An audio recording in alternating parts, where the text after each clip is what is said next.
All right, good evening, members of council, administration, and those who are streaming from the comforts of your home. Welcome to our regular council meeting of January 25th, 2022. So roll call, all members of council are present, and I'd like to first, before I proceed, is report out that we did have a closed meeting this evening. It was an electronic closed meeting. Was held at 6 p.m. in accordance with section 239 C, E, F, G, H, I, and J of the Municipal Act 2001. At the meeting, members gave the direction to administration and the town's legal counsel a proposed acquisition of land and settlement of a Provincial Offences Act violation, and received an update on a litigation matter involving a property on County Road 42 by the town's legal counsel. And first, members of council, I also would like to acknowledge that we are on the lands and surrounded by water originally inhabited by Indigenous peoples who have traveled this area since time immemorial. This territory is within the lands honored by the Waupun treaties, agreements between the Anishinaabe and Haudenosaunee and Shawnee, Lonnie, Lenape, and allied nations to peacefully share and care for the resources around the Great Lakes.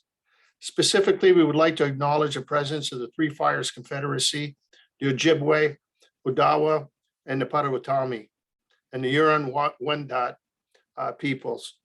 And we are dedicated to honoring Indigenous history and culture while remaining committed to moving forward respectfully of all First Nations, Inuit, and Métis nations. Members of council, any disclosure of continuing interest on the agenda is presented to you this evening. Seeing none, we'll have that duly recorded. Move on to the regular council meeting minutes of January the 11th, and also the special council meeting, January 11th, 2022, digital strategy. I need a motion to approve. Deputy Mayor Bichetti and Councilor Houston, on those minutes, any errors or omissions? Hearing none, all in favor? Opposed, if any? That is carried. Thank you. Now I need a motion to for the supplementary agenda adoption. Moved by Councilor Altenhoff and supported by Councilor Jobin. All right, well, now we'll move on, members of council, to delegations, and it's certainly a pleasure to be here this evening with all of you. But first and foremost, it's a tremendous opportunity for us to introduce our winner of the 100th anniversary logo contest, our first place contest winner, and it's Isabella Larkin. So maybe you can give us a little wave there, Isabella. Isabella was asked and through our 100th anniversary committee and through I forget how many submission, but there was quite a few of them, a couple of hundred. I think Carrie, you can and Christina, you can give me the exact number, but there was quite a few of them, and it was quite a task for us to the committee to filter all of those great submissions, but most importantly, we got down to finding a winner, and Isabella, she was the final winner. So I'd like to take this opportunity to pass this on to Carrie Rice, and I'm sure you're going to show us on the screen the winning bid and a little bit more about Isabella. Thank you, Your Worship. I'm going to pass things over to my colleague, Christina Heber, to present the logo information. Thank you, Carrie. If we can call up the presentation. Thank you. So good evening, Mayor McNamara, members of council. We are pleased tonight on behalf of the 100th Anniversary Task Force. It is my pleasure to present to you tonight the winner of the 100th Anniversary Celebration Logo Contest. Next slide, please. In 2021, the town of Tecumseh marked its 100th anniversary. Due to the ongoing pandemic and restrictions, council directed administration to delay the event celebrations into 2022 in hopes to be in a better position for a community celebration. A mayor's task force was struck in 2021 that includes several community members and representatives from community organizations. The members are guiding the celebration plans that are scheduled July 2nd to 4th of this year. The task force identified the need for a logo for the anniversary. It is important to note the logo does not replace the town's official logo, but will be used to symbolize and market the anniversary celebrations. Next slide, please. In October, a logo contest was announced, inviting local elementary and secondary students to create an original logo design. The contest parameters outline that the design reflect, next slide, what makes Tecumseh the wonderful community it is, past, present, and future, that it incorporate the feather that is included in the town's official logo, and that it represents inclusivity and diversity. Next slide, please. We had excellent participation. A total of 288 submissions were received. The designs were shortlisted to 17 logos that included designs from all age categories. The members of the mayor's 100th anniversary task force reviewed the 17 logos without knowledge of who designed the submissions and submitted their top 5 choices. The results are in, and we are happy to present to you the top 5 logo designs for the Tecumseh 100th anniversary celebrations. The 5th place design was created by Tracy Wien, a student from AV Graham. Next one. The 4th place logo was created by Jacob Altnoff, a student from Tecumseh Vista Academy.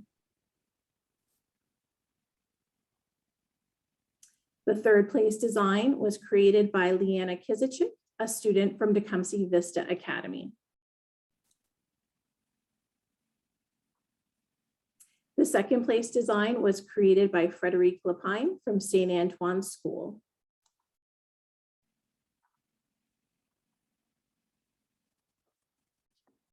And the winning contest design was created by Isabella Larkin from St. Peter's School. Isabella's design, as seen here, is being used as the inspiration behind what will be the final anniversary logo. The logo is currently being streamlined into a digitized design so that it can be used on all event materials and promotions throughout the year. Next slide, please. We would like to acknowledge and thank all of the 288 students who participated in the contest. All of the designs will be on display at the anniversary celebrations in July. A special thank you and congratulations to Isabella and the other top 5 winners for their beautiful designs. It was certainly a tough competition. We look forward to having Isabella join us for the anniversary celebration opening ceremonies on Saturday, July 2nd. Information on the event plans are posted on the town's website at www.tecumseh.ca, keyword Tecumseh 100. This concludes our presentation, and we are happy to have Isabella here with us this evening. Thank you.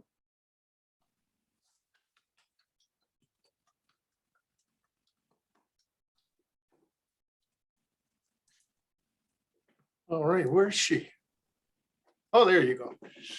Well, we wish you that it could have been an in-house presentation here at Town Hall, but I'm sure when the summer comes, you'll have an opportunity to visit.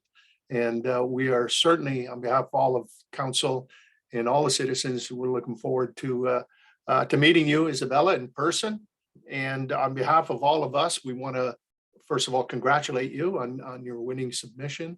And thank you for participating. And it's not often that we celebrate 100 years, and this is a nice little legacy that as you grow older, and certainly when you have your own kids and grandkids, you can reminisce with them, that you played a very, very important part in celebrating our 100th anniversary here in the town of Tecumseh. And that you can show them and say, see that beautiful logo, I designed that, and so forth. So On behalf of all of us, we say thank you, congratulations, and we look forward to, as our celebration gets closer and closer, we'll certainly be in touch. I know Ms. Hebert and Ms. Rice are going to also keep you informed on what's happening. And also when we finally get the digital format in that, we'll have an opportunity to share that with you, Isabella. Okay. I think your principal will want to say a few words, Deputy Mayor McKetty. Thank you, Your Worship. And again, congratulations, Isabella. When I heard the news, I was very honored, and I want to thank you for participating, but also be remiss not to remind council. I think 2-3 years ago, were you not the mayor, deputy mayor for the day? I do recall you're in grade 5. So this is a second contest winner for you. I think that is a record in itself, and it just shows the leadership that you bring not only to the community, but to obviously St. Peter Catholic School, along with your teacher, Mrs. Cowan, who encouraged students to participate in this contest.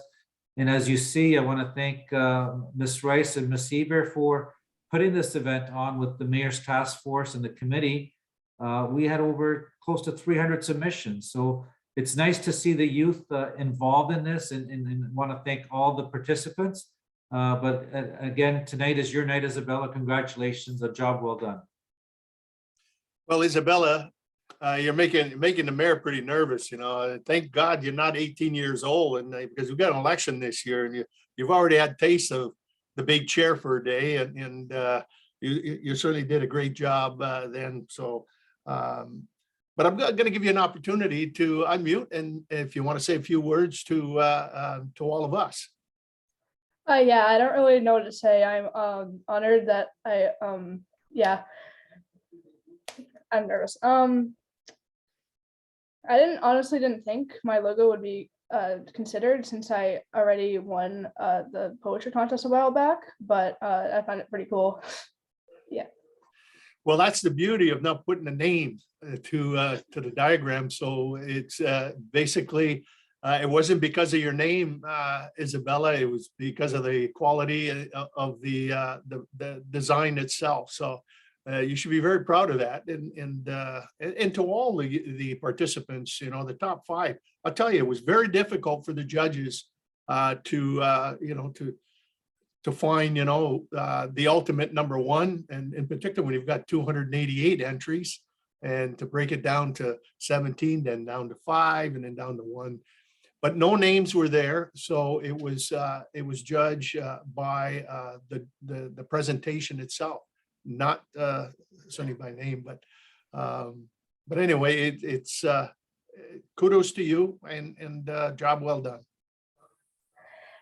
It's actually my birthday tomorrow, so this is kind of fun. Well, happy birthday to you. Thanks. So you got an early birthday present. Well, very good. Well, enjoy the rest of your evening. I'm sure that you might have some homework. I'm not sure if you do or not, but I already finished most of it, so. well, that's good, because you got the principal here. No, he's a test to saying that you got your homework all done. Okay. Well, thank you very much. Well, that's wonderful, members of council, and July is not too far away, and so we're looking forward to this is going to be a really good year. Pandemic's going to be behind us. Let's just be optimistic and keep our fingers crossed. And so, members of council, I do need a motion to receive the presentation this evening. Councilor Tonio, Councilor Ottenhoff. All in favor?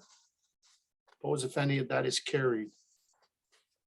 Once again, thank you, Ms. Rice and Ms. Hebert as well for the presentation. All right, we're going to move on to communications, members of council. We do have, I believe, 7 pieces of communications. If I got a motion to receive. Counselor Dowie and Counselor Jobin. On receipt, all in favor? Opposed, if any, that is carried. We do have one piece of communications here, action required, but I'll also come back if there's any out of the 7 that members of council would be interested in pulling out. Counselor Dowie. Oh, thank you, Your Worship. Yeah, just actually item number 1 from the Canadian Association of Municipal Administrators. Thank you to the CEO for their leadership during the pandemic. I certainly want to echo that. The Sevens has been tremendous for the last number of years with very reasoned and sensible direction. She brought the team together. And really, it's made certainly our role a lot. I wouldn't say necessarily easier, but certainly we've gotten the best possible service. And I certainly want to say it's a very fitting letter that's published, and I think it's well earned. And so I certainly wanted to articulate that. And rightly so. We're very fortunate. We have great leadership at the administrative level, a great leader. Margaret, you do wonderful work. And, it seems, don't take this wrong, it seems like you've been here a lot longer than, your few years that you've been here. I think it's because of the ease of just maintaining, momentum that we've picked up over the years, and leading I think one of the, I'm going to say the best administrative team in the county and beyond. So just to also continue to echo Councillor Dowie's words as well. It's not often, administrators or directors, certainly get recognition from associates, across the province. So it was well deserved, and congratulations. Well, thank you. And you're quite correct. I have an excellent team. Okay. Communication action, Essex Windsor Solid Waste Authority, the Regional Food and Organics Waste Management Project. We do have a recommendation that the January 19, 2022 letter from USWA inquiring on the town and Tecumseh participation on USWA-led organics program be referred to administration for review and recommendation to council prior to March 31st, 2022.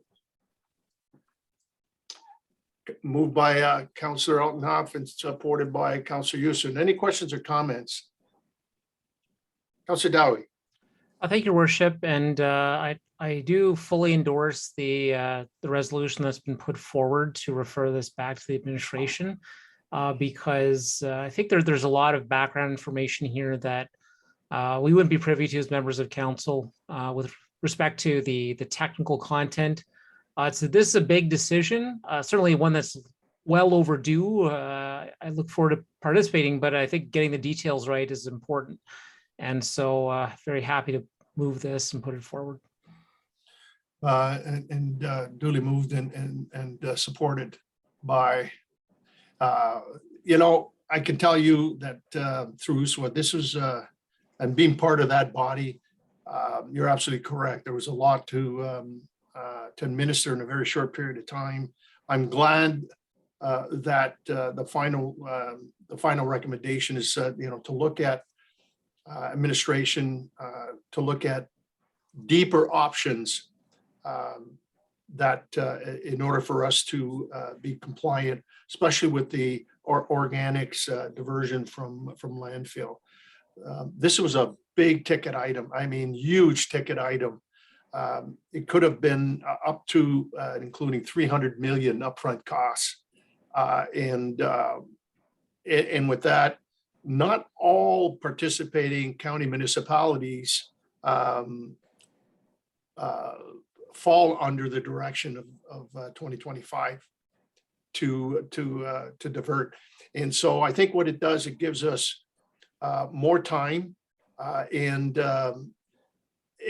probably the next 3 to 5 years in particular to look at emerging technology as well as other options where I firmly believe we don't necessarily have to be the owners of these huge projects. The private sector has a role to play in this, and also partnering with other municipalities within close proximity to us. So there's certainly, I think, a great opportunity now to take a deep breath and really reflect and find what is going to be the best solution for Tecumseh, for the county and the city. And I think I'm positive that administration will come back with a good report by the end of March. Any further questions or comments? Not, then on the motion, all in favor? Opposed, if any? That is carried.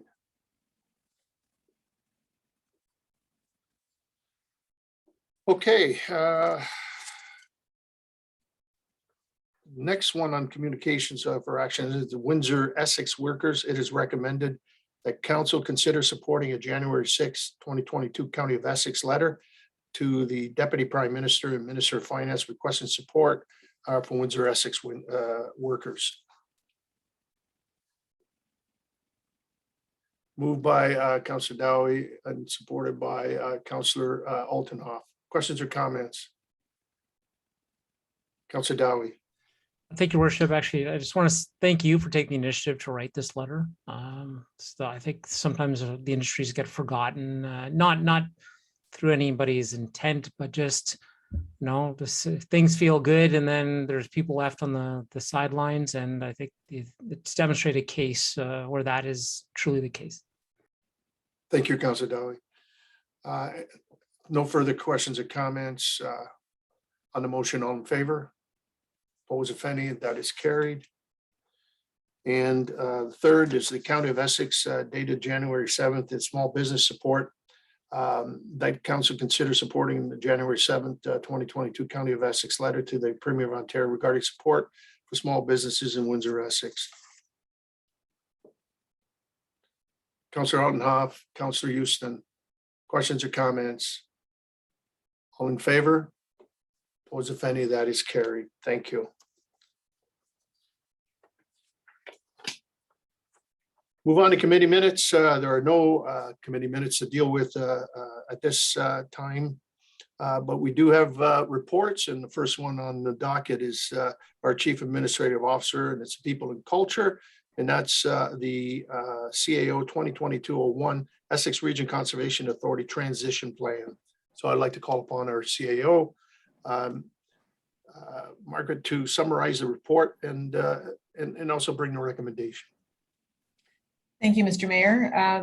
The recommendation is really just to receive the report. The Essex Region Conservation Authority, or ERCA as we call it for short, has completed their transition plan in accordance with the recent amendments to the Conservation Authorities Act by the end of December, and that's been circulated out to all of the municipalities at this point for information and an understanding of the process that they must follow in the next couple of years to essentially parse out their good products and services between mandatory and non-mandatory, and then negotiate agreements, memorandums of understanding with the member municipalities with respect to the delivery of the non-mandatory products and services.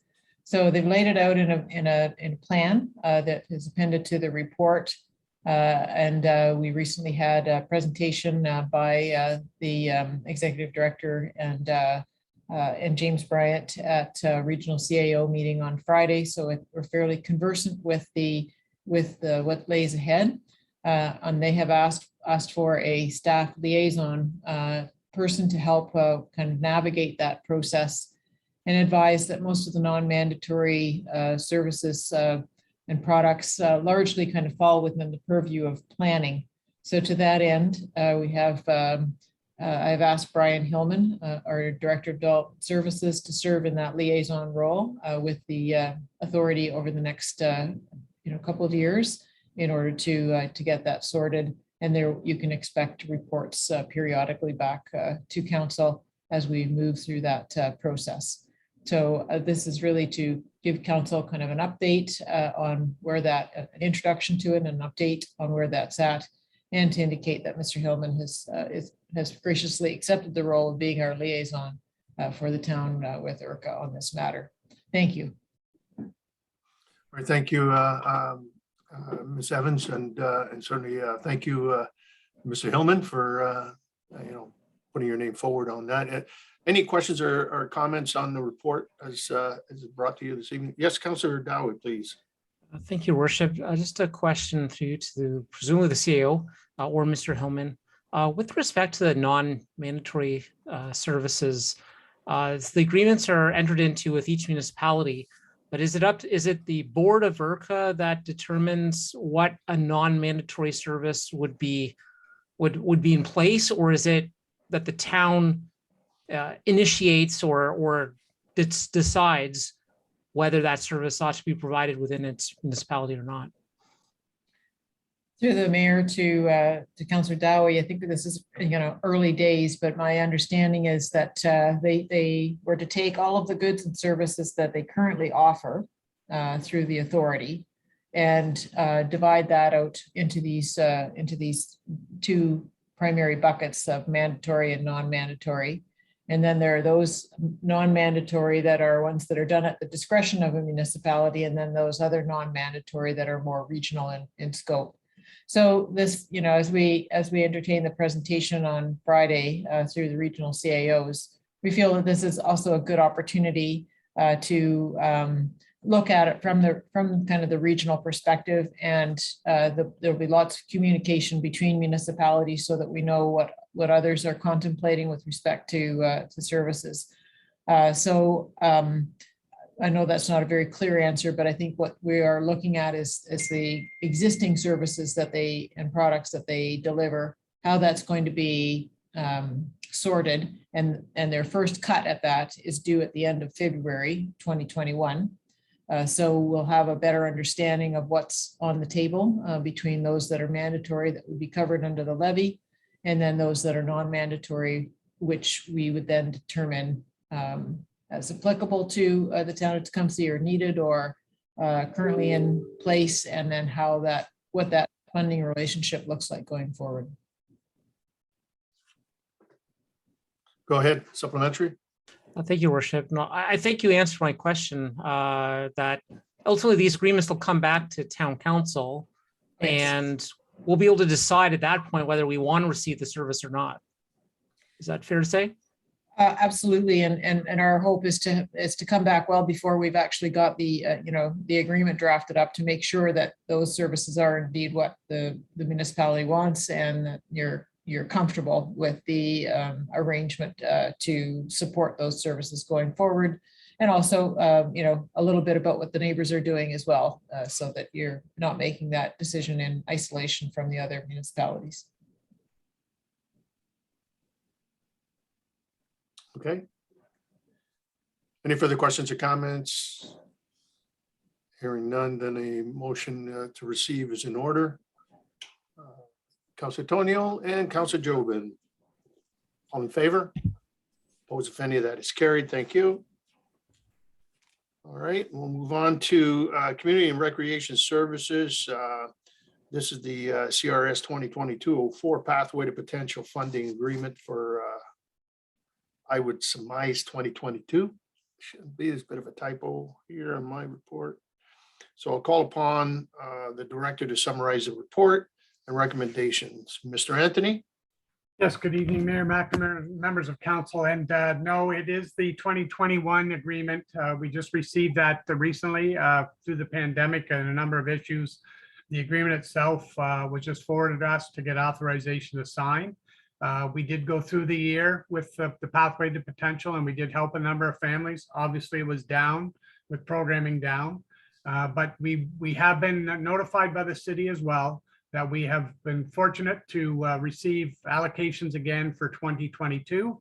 And you will see that funding agreement come to you sometime within the timeframe of 2022, but this is to authorize the mayor and the clerk to sign the agreement, which just wrapped up the 2021 agreement. Geez, I thought I missed a year somewhere. All right, on the report, any questions or comments? Yes, Miss Councilor Houston. Oh, I'm prepared to move the report. All right, thank you. And supported by Councilor Ottenhoff.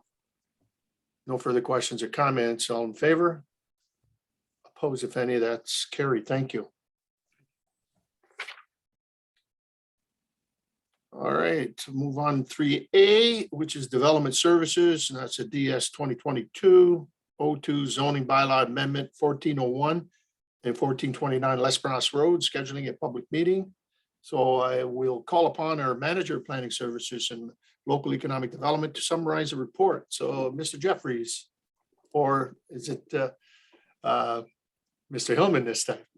Yes, thank you, Mr. Mayor. Yep, we're taking an opportunity to, Chad's been carrying some of the weight lately because of other, so you're guilty. other duties. So, so you have the pleasure of seeing me again on the screen this evening. So I will just briefly review, and as you summarized, this is an application that's been received by the municipality for rezoning. And this report is put in front of council seeking authorization to proceed to a public meeting to consider a rezoning, which I'll just go through briefly. And that would be in accordance with the requirements of the Planning Act. So thank you, Sean. Once again, you've read our minds here in the development services area. The property is located just at the southwest corner of Arbor Street in L'Esperance, outlined in red on the screen. There's 3 properties that exist that have been acquired by Deerbrook, Andrew J. Smith Real Estate, and an Ontario Limited Company. And these 3 properties, which you can see here, are 1401, 1415, and 1429 L'Esperance. They have a house on the northerly piece, a house on the southerly piece, and the central piece is currently vacant and had recently been rezoned to allow a number of years ago a small commercial use, and that had been previously over the years a prior commercial use. It now sits vacant. All 3 of those properties have been acquired, and an application has been received to rezone the properties to allow for 3 buildings. And Sean, if we go to the next attachment number 2, please, just to help here. And this just sets out the location of the property in relationship to other abutting uses. And of importance, I would just like to point out the orange property at the corner of Lanou Street and L'Esperance, and that's St. Anne Arms, which council had approved a number of years ago, was subsequently built, and a similar application is coming forward on our subject property that we're here on. So attachment 3, Sean. And the application is proposing 3 similar buildings to St. Anne Arms that would be oriented towards L'Esperance. This drawing, you'll notice, labels them as 3 stories. They are in fact 2.5-story units, 6 each. The difference here is there's 3 buildings. St. Anne Arms, as you'll recall, is 2 for a total of 12 units. This is 3 for a total of 18 units. Very similar density to that development, which is around 62 units per hectare. And a very similar layout. There's an access proposed off of Arbor Street. Parking is proposed to the west side of the units, and then the units themselves will be oriented towards L'Esperance Road, with pedestrian access off of Arbor and off of L'Esperance. And in fact, there's to provide for the unique layout of the parking area, there's one sort of frozen space at the south end that would accommodate a turnaround for those cars that are proposed to be parallel parked. In addition, there's a 10-foot separation from the residential property to the immediate west, with landscaping features along there to separate this use from the lower density use to the west. Being mindful that a lot of the site plan details, if this were to proceed, would be detailed in a site plan agreement between the owner and council. So for a visual representation, Sean, if we just went to attachment 3, please. So the lower drawing is just intended to provide an image as if you were standing on the east corner of the intersection with Arbor and L'Esperance. So you can see the three buildings very much oriented towards L'Esperance, and just slightly off to the right-hand side of the colored image, you can see a vehicle in the back, which would be a parking area extending all the way to the south. And of course, the top image is just straight on looking at these slightly different architectural features from St. Anne Arms, but the same design philosophy, which is a single entrance for each building at the front and one at the back as well. You can see a half story is in the ground, and then there are 2 stories above with a peaked roof. Just going into this in some detail, Mr. Mayor, this application was filed with the municipality with 2 supporting documents that are of primary interest. One is a traffic study, which we summarize in our report, which basically concludes that there are no no issues identified at the intersection with Arbor Street. And it is cognizant of the operational aspects that would have to be considered given a signalized intersection. And of course, just to the north, we have the bus base for the elementary school that's right there. And additionally, there was an analysis undertaken on the sanitary system, and it is confirmed that there is capacity available in the system to support this development. The report then goes on to review this in the context of a policy environment, the first being provincial policy and the county official plan. And just to summarize, Mr. Mayor and Council, without going into the details of the report, it basically both those policy documents are focusing our attention towards intensification opportunities where they are viable, wanting the municipality to take advantage of existing infrastructure where it is available and to optimize its use for long-term sustainability. It encourages both documents, the provincial policy and the county official plan, encourage a diversity of housing and type of housing in terms of tenure and style. And finally, there's a general consensus around where possible be transit supportive, and transit supportive is intensive development that is provides for walkability, is accessible to transit, and of course our transit system runs in front of this property, and this will support transit as a mobility choice. Ultimately, we have evaluated in some detail this application for rezoning against the Tecumseh official plan, and the report, although it's a little bit wordy, it has very similar policy objectives and goals. And in the Tecumseh official plan, we look at it from a land use perspective and evaluate it against the land uses. In the Tecumseh official plan, all residential lands are allowed to have a variety of residential type uses subject to meeting various criteria and objectives. And so the report from page 12 on really summarizes the goals and the policies for residential development in residential areas. And then it goes on to look at what are the special criteria that we want to have regard to for high density. And this is considered high density development based on a proposal of 62 units per hectare. Anything over 50 units per hectare is considered high density. And we provide to council basically the policies that are of concern, which looks at things like the adequacy of the municipal services, on-site parking, protection of adjacent low density residential uses, proximity to an arterial road, which L'Esperance is an arterial, access to public transit, and so on. And finally, 2 more elements that are considered. One is the official plan directs that council have regard to land use compatibility policies, which are new policies that were introduced in the official plan. And they are matters to have regard to in evaluating these type of applications. And they deal with matters such as shadowing, privacy, intrusive overlook, noise, odor pollution, increase in traffic, visual intrusion, built form in terms of scale and massing, and so on. And finally, the last section is on urban design. And there are policies established in the official plan that encourage a high level of urban design. And ultimately, we've reviewed this rezoning on a preliminary sense against all of those policies and feel that it generally meets the test, and that certainly this is an application that warrants consideration for public input.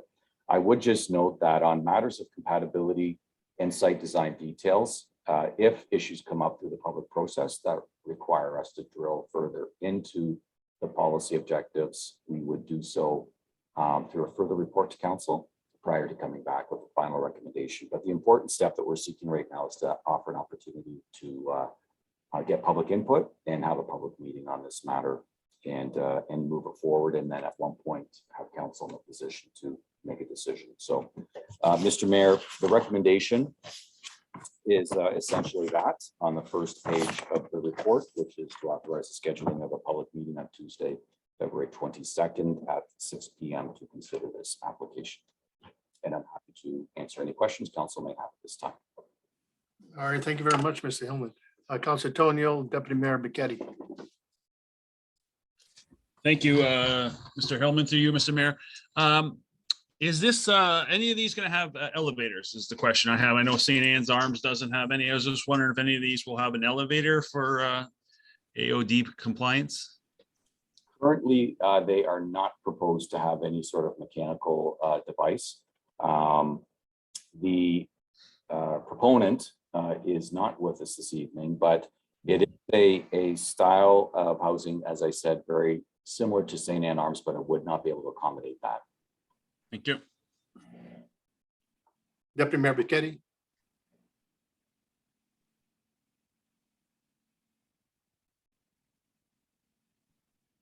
Thank you, Your Worship. Thank you, Brian, for the report tonight. That's exciting to have diversified homes. As you know, St. Anne Arms was well received by the community. I remember the public meeting where there was, it was brought up at a public meeting and the units were sold prior to building. And it took a while. I know the developer, the town was anxious to get things going. And right now, people talk about it. If there's any vacancy there and they complement that. So this would be something that I think the public will receive well. And I'm anticipating the public open house where we'll get the feedback. My question, we have one similar, I think the town received, is this similar to the one on 42 in L'Esperance where there's, I believe, is it 3 floors, 6 units, like in terms of that type of development at the corner there? Would you say it's something similar that the town received earlier? For you, Mr. Mayor, yes, Deputy Mayor, this is similar. That was at the corner of L'Esperance and 42 on the northeast corner. More units, larger site on the one that you're referring to, but similar style in terms of blocks of buildings and with a walk-up capacity and oriented towards the street. Excellent. Thank you. Further questions or comments? The only, I guess it's, I don't know if it's proper time to bring it up as well, but as you know, Mr. Hillman, we, Essex Power just received a $2.2 million grant to establish over 300 EV stations across our region, as well as to include public and private entities. And as we move towards new facilities, new buildings like this, I think was very exciting. Is there something that maybe at some point very shortly that we should be amending our I don't know if it has to be the official plan, but certainly in the conversation that we have with developers like this, because of the fact that there is a huge shift and transition that's happening in the next 3 to 10 years, in particular, the shift from a carbon economy to an electric economy, especially in vehicles. And it does take infrastructure to put on these sites, whether it's apartment buildings, condominiums, certainly these types of facilities as well. And you certainly don't want to be in a position limiting, obviously, the ability of folks that are going to be shifting to electric vehicles. And maybe it's an opportunity as well with this landowner, not to say that they should have 18 EV stations there, but one would be appropriate, I guess, and so forth. But there's an opportunity here where you can get up to, you can get 50% grant to add these, but you certainly don't want to have a whole bunch of new buildings and all of a sudden we have to use town resources in particular to add infrastructure to some of these facilities and the demands there. So just, I guess, sort of a thought, in terms of as we progress now in developing our communities, we should now, it's kind of a new piece of infrastructure that, folks are going to be looking at. Absolutely, Mr. Mayor, through you, that's an excellent point. And you may recall that the official plan now has a fairly robust section regarding climate change and ensuring that we take these types of matters into account.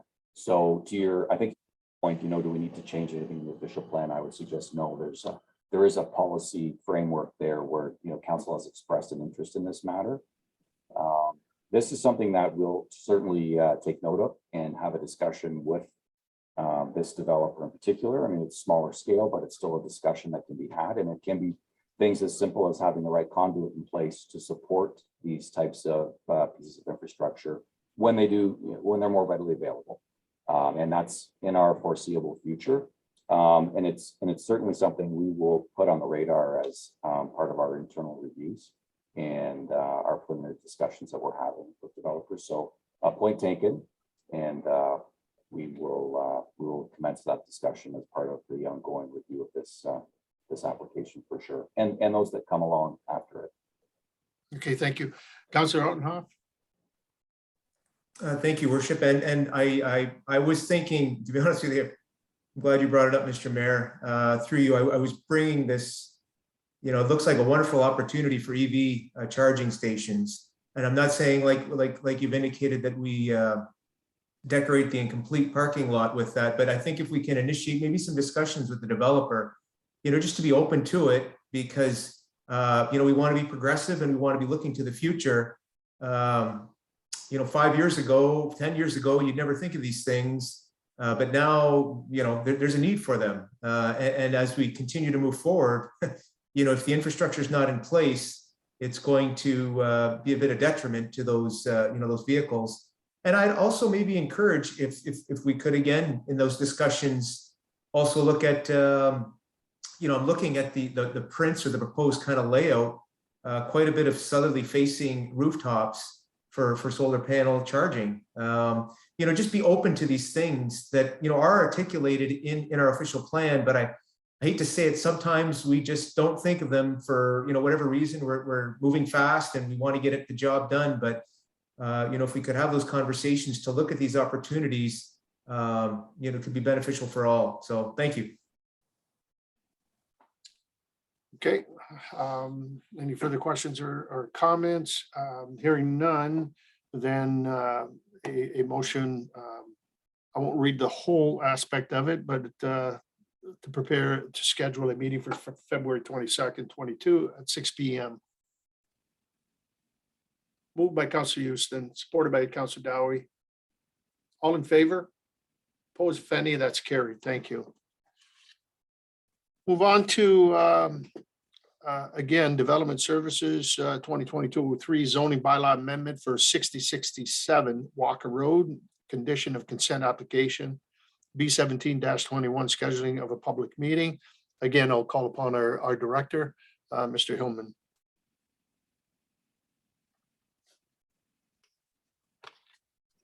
Thank you, Mr. Mayor. And once again, a quick brief on this. There is an application that's been received by the municipality. This is flowing from an application that was heard by the adjustment. And the proposal that was heard in October was to sever, in this instance, a property just south of South Talbot Road and on the west side of Walker Road, a surplus dwelling, which is allowed. Under provincial policy, it's as you know, it's quite restrictive what can be severed and what cannot, and what is to not to be severed in agricultural areas. But An application was filed that did meet the policies in relation to surplus dwellings at the location 6067 Walker Road. So a couple of, a condition was added to that, which is required as a result of provincial policy. And Sean, if we just go to attachment 2, we'll see that it's a little easier to understand. So the area outlined in red, Walker Road, of course, being on the right side and north being at the top of the screen. So the area that had been outlined in red on the prior map is now outlined in green, and it shows the retained farmland and the severed surplus dwelling, 0.5 hectares, 1.25 acres, showing on this drawing. That is the parcel of the home that is to be severed. There's 2 elements to the rezoning application, Mr. Mayor.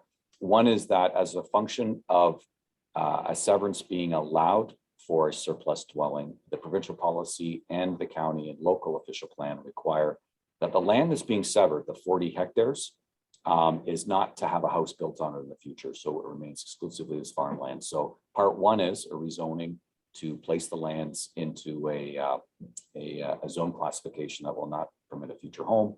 Part 2 is to reconcile an issue that surfaced after the committee heard the application. A survey was prepared by a surveyor, and it was recognized that the actual parcel given for severance, given the location of buildings and so on, would have a acreage of just over the 0.5, which is permitted. So it'd be 0.51, and it would be 1.26, I think, acres, if I remember correctly.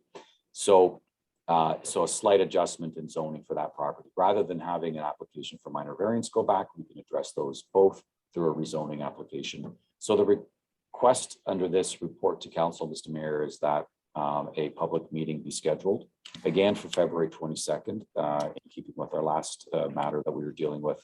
But this is proposed to begin at 5:30, and notice would be given in accordance with the Planning Act. And happy to answer any questions, Mr. Mayor. Okay, any questions or comments? All right, hearing none, then a motion to schedule a public meeting also on February 22nd at 5:30 in accordance with the Planning Act. Moved by Councilor Tonio, Councilor Altenhoff, support. All in favor? Opposed, if any of that is carried, thank you. We'll move on to financial services, our taxes receivable, December 2021 report. And here to summarize the report, Mr. Kitsos, our treasurer. Good evening, Mayor and members of council. So this report is our annual report on the status of property tax arrears. And administration recommends this report be received for information purposes. At year ending 2021, we did see an increase in tax arrears year over year of about $200,000, which is about a 9% increase.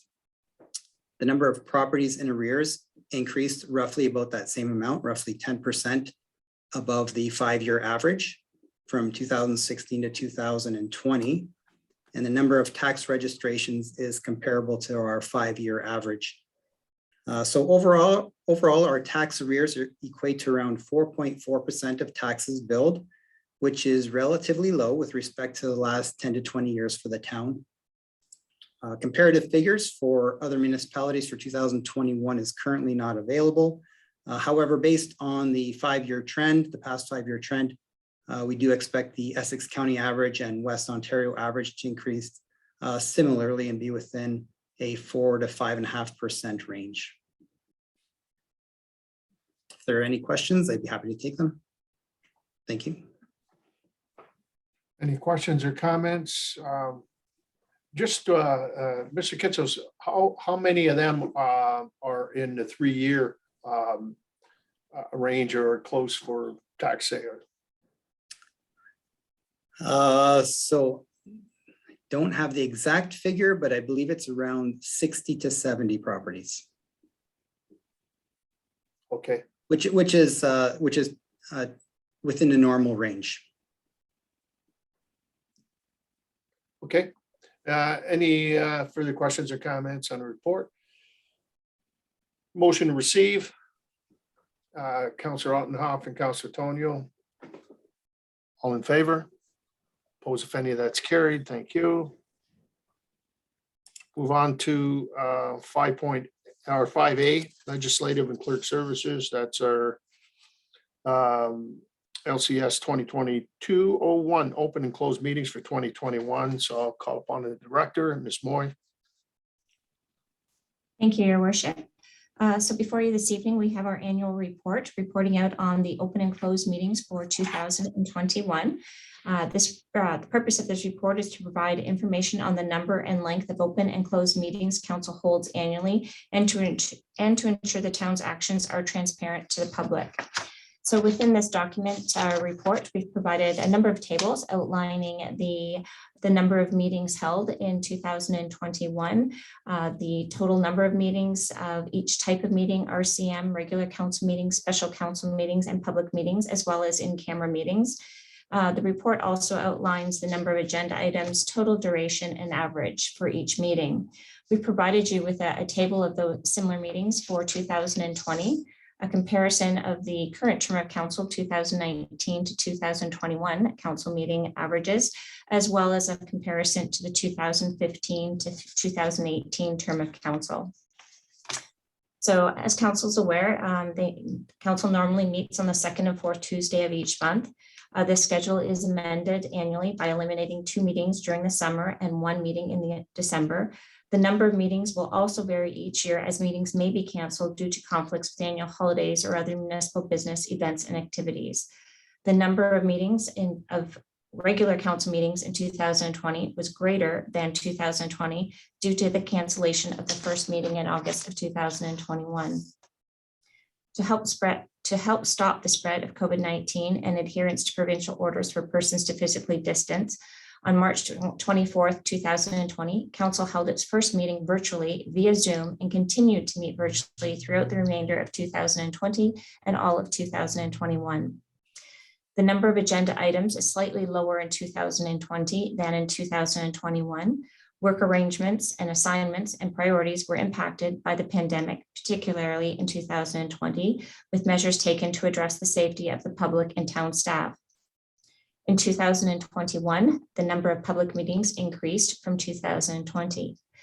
Public meetings are generally held to receive comment on drainage and planning matters, and the duration of meetings and agenda items will vary depending on the level of public interest and engagement on the subject meeting matters. There was a provincial order and the timelines to deal with the provincial matters under the Planning Act and other legislations which were suspended due to COVID-19. The use of virtual platforms was implemented in mid-2020 for public consultation and engagement, and the first virtual public meeting was held in August of 2020 under the Planning Act. Special meetings typically include annual recurring meetings for the purpose of strategic planning and priority setting, annual capital projects, awards and committee appointments, and draft budget reviews for the following year. There were more special council meetings held in 2021 than in 2020, attributable in part to the cancellation of the 2020 road tour and budget deliberations carrying into 2020. There were presentations given in 2021 at special meetings from the consultants conducting an organization review and information technology service review, as well as a community safety wellbeing plan. In 2021, the most common reasons for meetings to be called in closed session were to consider acquisition and disposition of land and labor relations. This is my report out to you on this matter, and I'd be happy to address any questions from the members. All right, thank you, Ms. Moy. Any questions or comments on the report? Deputy Mayor Becchetti. Thank you, Worship. Thank you, Laura, for the stats there. I'm just wondering, with the pandemic, the last few years, like or 2020, 2021, based on the Zoom meetings that we've had, do we have any ability to know how many viewers, how many people are actually watching the Zoom sessions that are live streamed, or is that just a number that's not known? Sorry, and I don't want to put our Director of Information Technology on the spot, but the Director of Information Technology may be better able to answer that question. Thank you, Laura. Through you, Your Worship, to the Deputy Mayor. This is a stat I believe we can get from the vendor. that has partnered with eScribe for these meetings. And we'll work to get that information to you if available. Okay, thank you. I think it's something in the future, based on how we have these public meetings sometimes, for accessibility. We need to post something, we want to do something through a Zoom or virtual in the future, that it is an option. But thank you again for the report this evening. Yeah, and I do believe too, once we do in-house meetings again, and with the capabilities of live streaming, so we'll have certainly that that ability to, to your point, Deputy Mayor, reach out to shut-ins and seniors and others, that will aid in the openness and certainly transparency of all of our meetings. Any further questions? None, then a motion then to receive the report presented to us by our clerk. Councillor Tonio, Councillor Altenhoff. All in favor? Opposed, if any? That is carried. Thank you.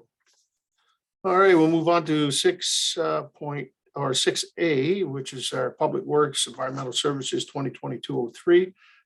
That's the approval of the 2022 Public Works and Engineering Services 2022 Capital Works Project. So I'll call upon our director, Mr. Bartnick, to summarize the report and recommendations. Thank you, Your Worship. So PWES is recommending the approval of the 2022 Capital Works projects as contained within this report. It's important to note that subject to the outcome of the ongoing strategic planning sessions with council to confirm the desired focus of the infrastructure works for the town over the next 5 years, that we will be bringing forward a future report for the remainder of the 2022 to 2026 5-year capital works plan for council's consideration at a future meeting. Within today's report, the total number of projects totals 39. With about 27.4 million in budget allocation. The majority of that allocation related to the Dmaf pumping station projects. These projects are all at various stages of completion. And some of the notable projects and studies for 2022. So some of the studies that are ongoing and we hope to complete the shoreline management plan, which if council recalls, we did have a number of public information centers, and we were hoping to finalize that study at the beginning of this year.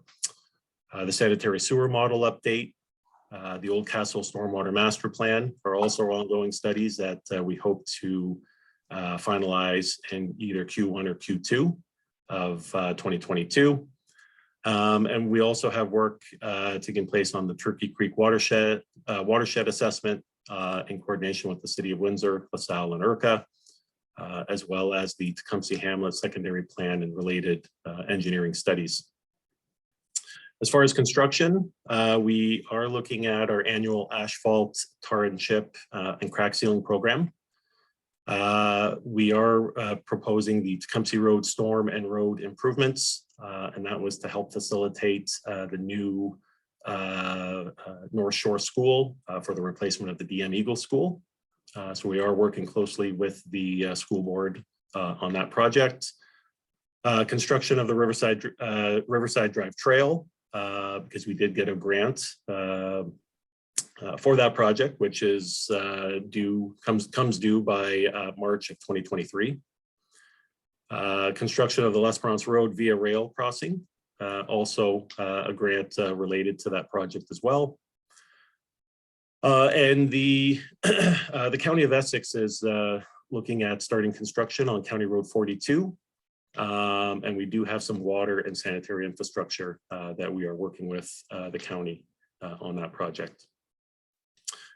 Some of the more notable design projects. So we do have the Dmaf grant projects, which consist of the Scully, St. Mark's storm pumping stations. We are hoping to finalize the design this year and get a tender out hopefully in Q3 or Q4. And we're also looking at the PJ Cecile storm pumping station, where an RFP will be going out shortly so we can get an engineer on board to initiate that design. We also are continuing with the detailed design of some sanitary sewer extension projects at Old Castle, notably County Road 46 extension, as well as the Del Duca extension. We are looking at finalizing the design for 3 culvert replacements, some larger culvert replacements on Snake Lane Road. So those have been in our work plan, and the design did commence last year, I believe mid to late last year.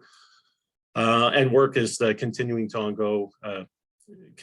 on the Les Bronze multi-use trail, which, if council recalls, there was a multi-use trail proposed on Les Bronze from County Road 22 to County Road 42. And we were fortunate enough to receive grant funding for that one as well. With respect to the attachments, so I would like to direct your attention to attachment number 13 of the report. It provides a summary of the projects. It also provides location of the projects on various ward maps for ease of reference.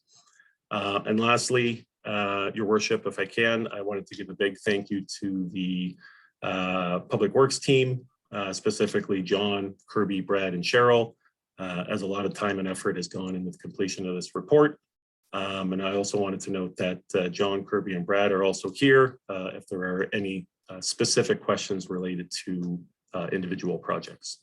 But I'm here to answer any questions, and I wanted to thank you. Questions or comments?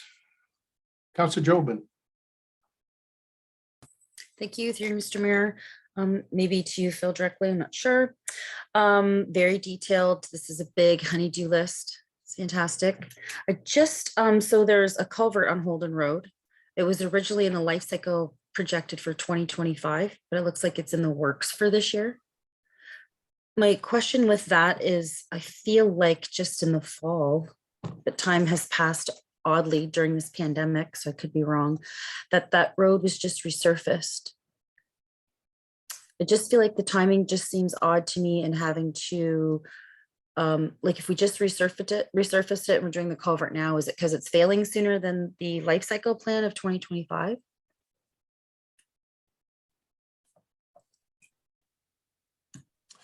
Through you, your worship.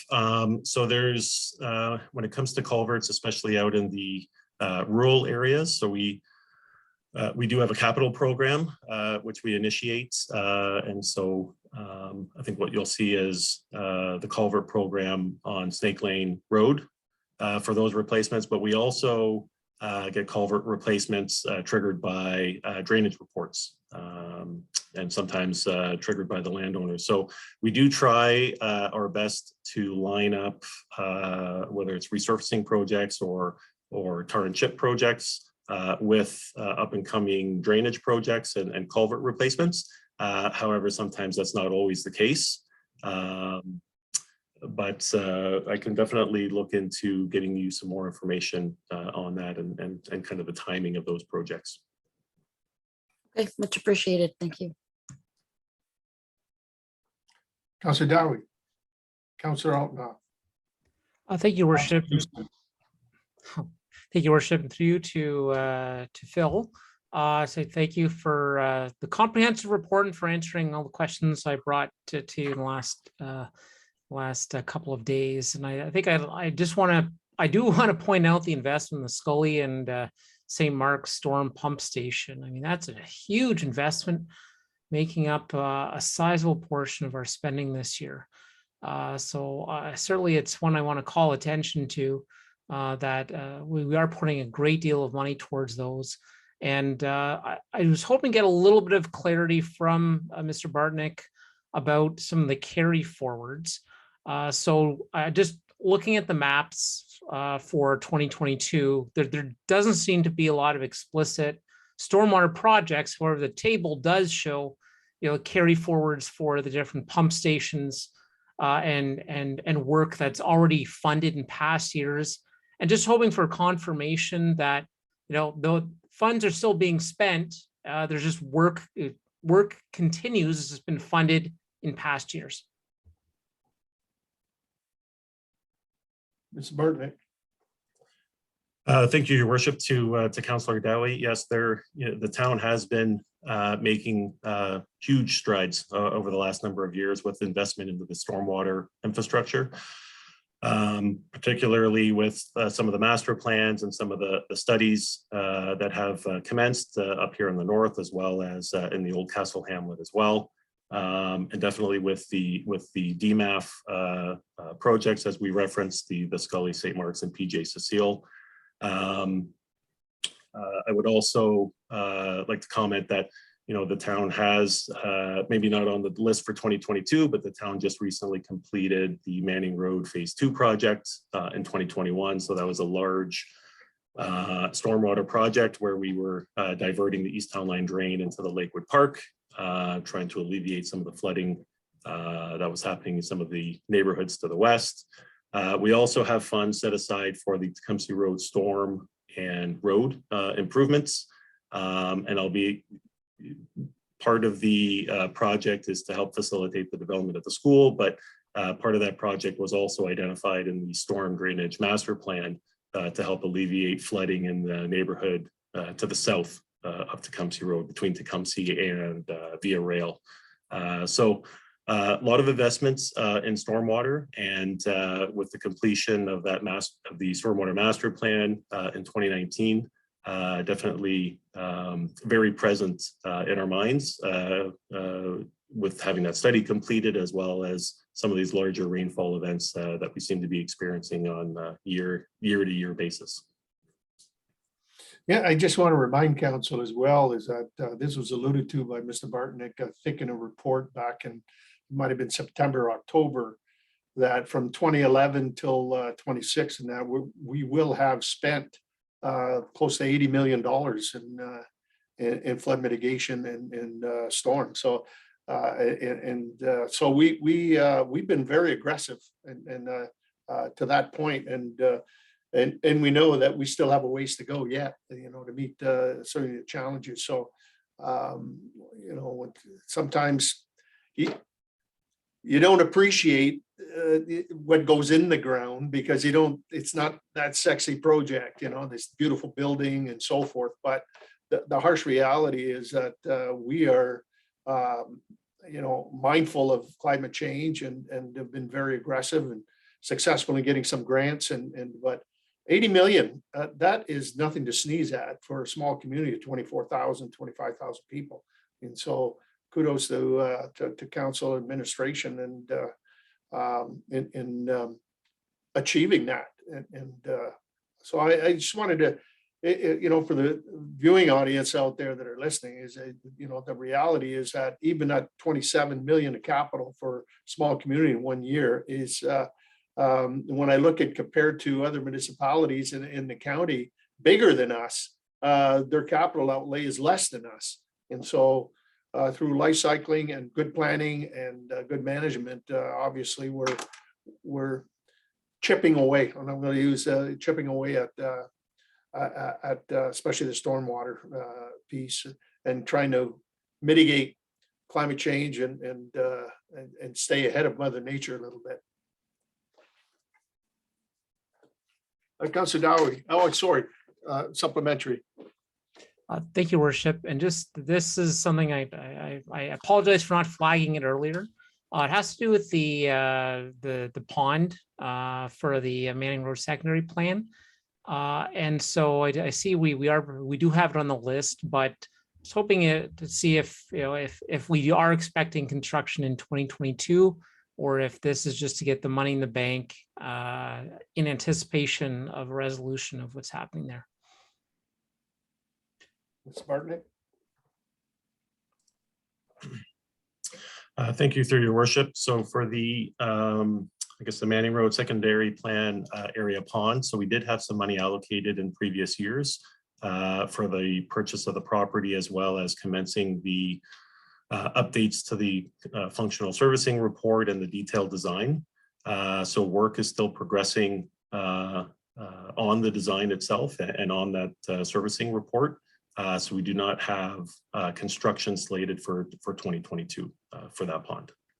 That would be included, I think, in the follow-up report and discussions with council of how the 5-year outlook and the 10-year outlook would look like, and what some of the council priorities would be. Okay, thank you. I got to apologize, Councillor Houston. I know you had your hand up, and I kind of skipped over you at that time. So, thank you.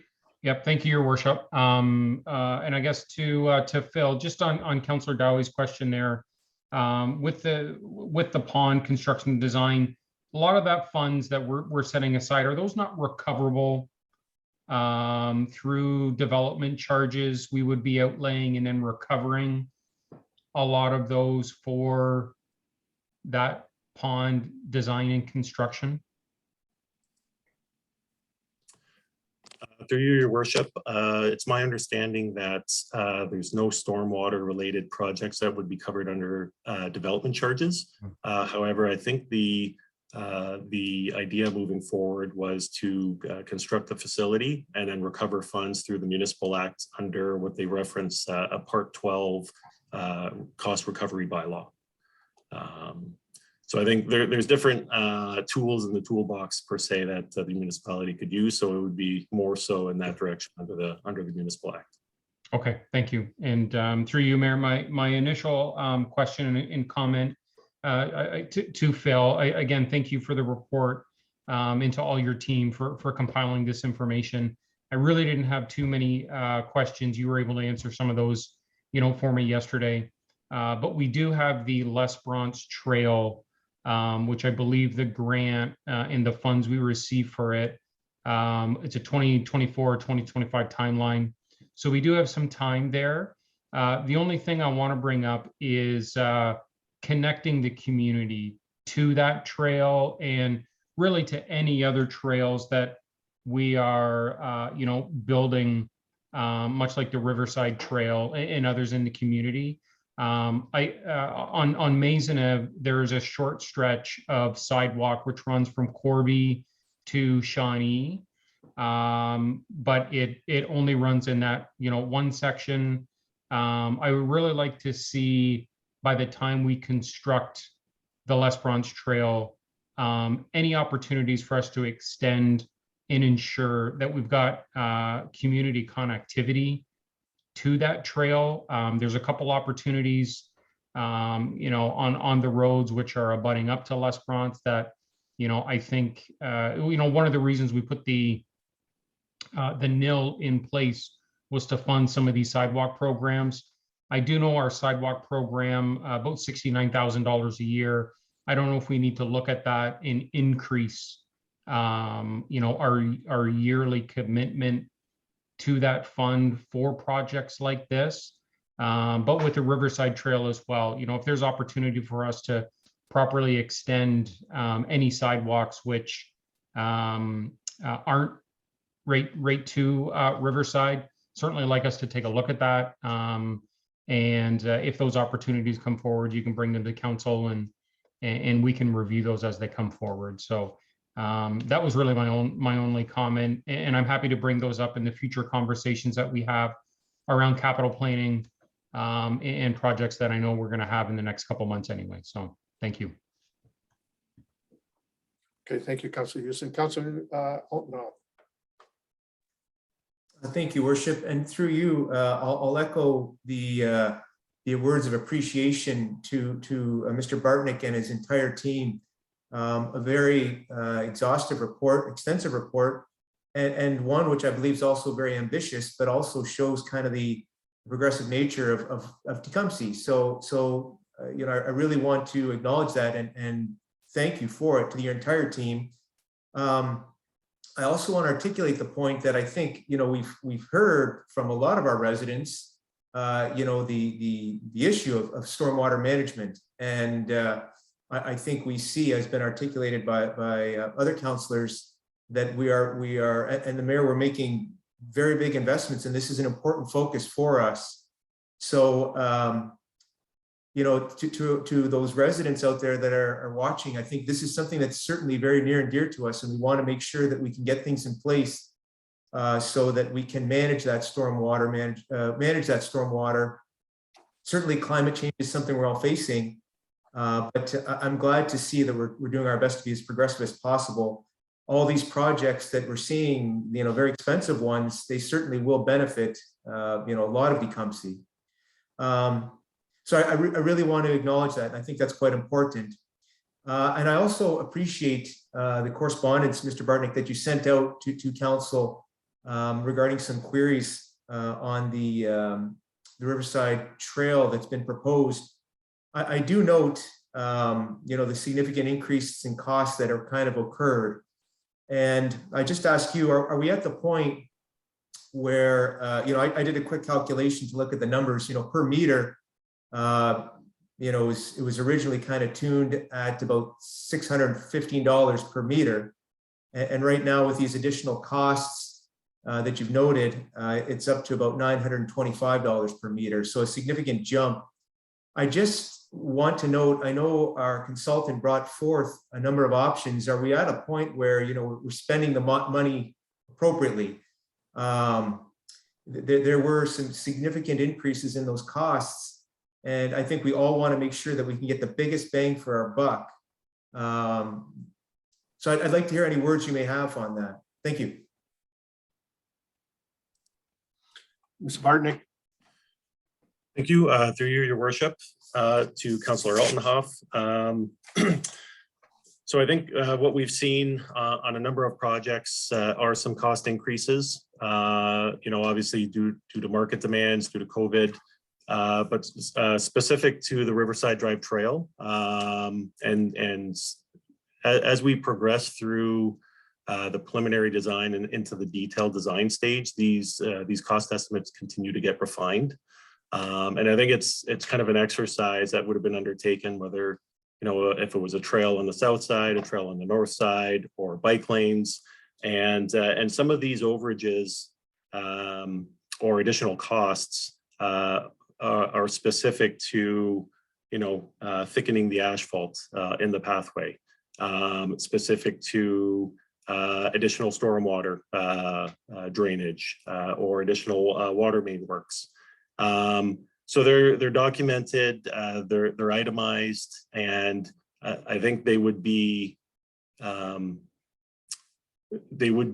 encountered with whatever option or proposal that was put forward, whether it was a trail or bike lanes or a trail on the north side, and we try to put forward our best budgetary estimate at the time that we bring forward these reports. Obviously, we hope for cheaper results when we do go to tender out early in the new year.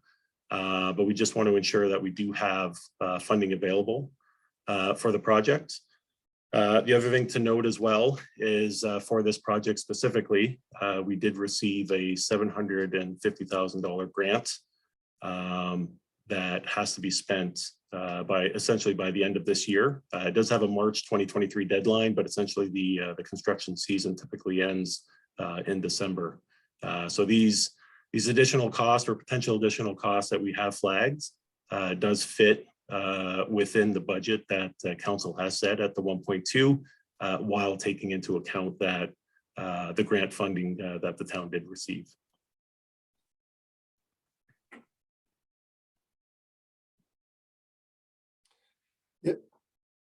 Just before I go to Deputy Mayor, I hear you, Mr. Bartnick, but just the sheer number. If we wouldn't have had that grant, how would we have proceeded or would have proceeded with moving forward in this project without reducing other capital works or increasing the tax load? And I think we need to maybe be in a position, and I don't know if it can be done or not. I mean, I understand some of the inflationary pressures.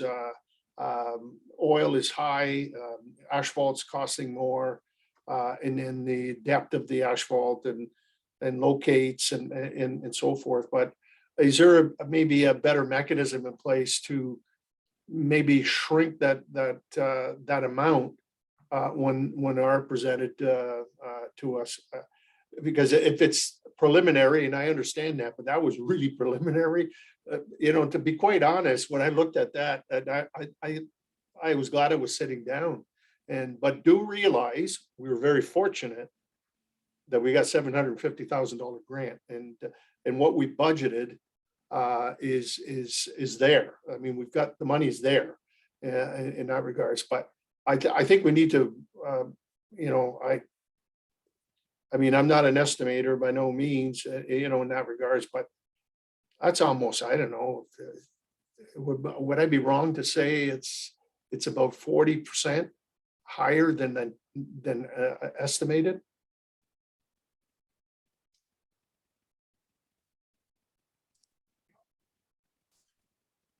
Through to your worship, it would be probably within that ballpark. And so there were a number of items I think that have come to light during the detailed design. Obviously, property acquisition is one. We ran into an instance where we're finding existing infrastructure on private property.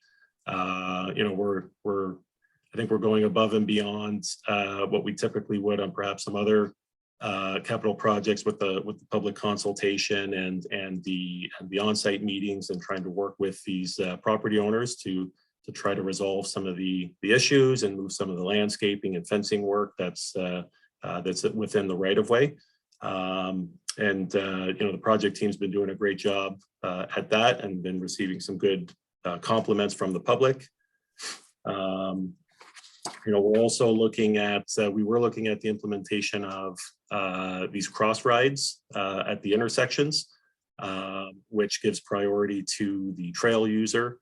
And because of that, we're also looking at trying to enhance pedestrian safety, making sure that there's proper street lighting levels at a lot of these crossings, and whether they would have been crossings at the side roads, or perhaps crossing Riverside Drive. I think we probably would have been undertaking that same type of exercise just to make sure that pedestrian safety at these locations was front and center. So that, there are smaller issues, but they do start to add up, right? And we wanted to make sure that we're putting together, our best budgetary estimate forward. The one thing it hasn't been lost, it was the intensity of the public involvement. And there's no doubt that drives the cost up. And I fully understand. I hope now that we've got a better understanding, and let's get it done, and so that we have no more surprises.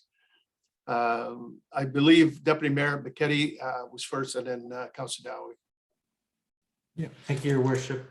And I agree with you, Phil, regarding the cost. As you know, the mayor mentioned this was a very public involved issue for years and years. And we're at the point where I remember at council, when we did approve it, we asked administration to go back with the consultants and the project team and address the residents' concern. Well, did you think you'd do that for free? Right then and there, we knew as a council that there'd be a cost involved, a cost to mitigate residents' concerns, a cost to move that pole that you suggested that would help appease certain residents' concern. And so, like you say, when you go down that trail, they do add up. And we're very, very thankful for that grant, because the grant, it was like a cushion for us. We're not going to have that grant for L'Esperance Road. So L'Esperance Road Trail, when we do the detailed design and whatnot, we have to be prepared and know that. But in this circumstance, we're still ahead.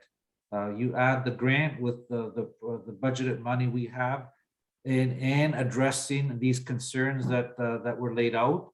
I think it's a job well done by all. And so my question is when are we going to get started in construction? Because that's one of the questions I get asked is, when is this trail coming? So do you have any timelines based on where we're at today with this trail that's in the works? Are we going to get this shovels in the ground this spring? Or maybe that's my question, is I want to know when will this trail get done? Thank you, through you, Your Worship, to Deputy Mayor Piketty.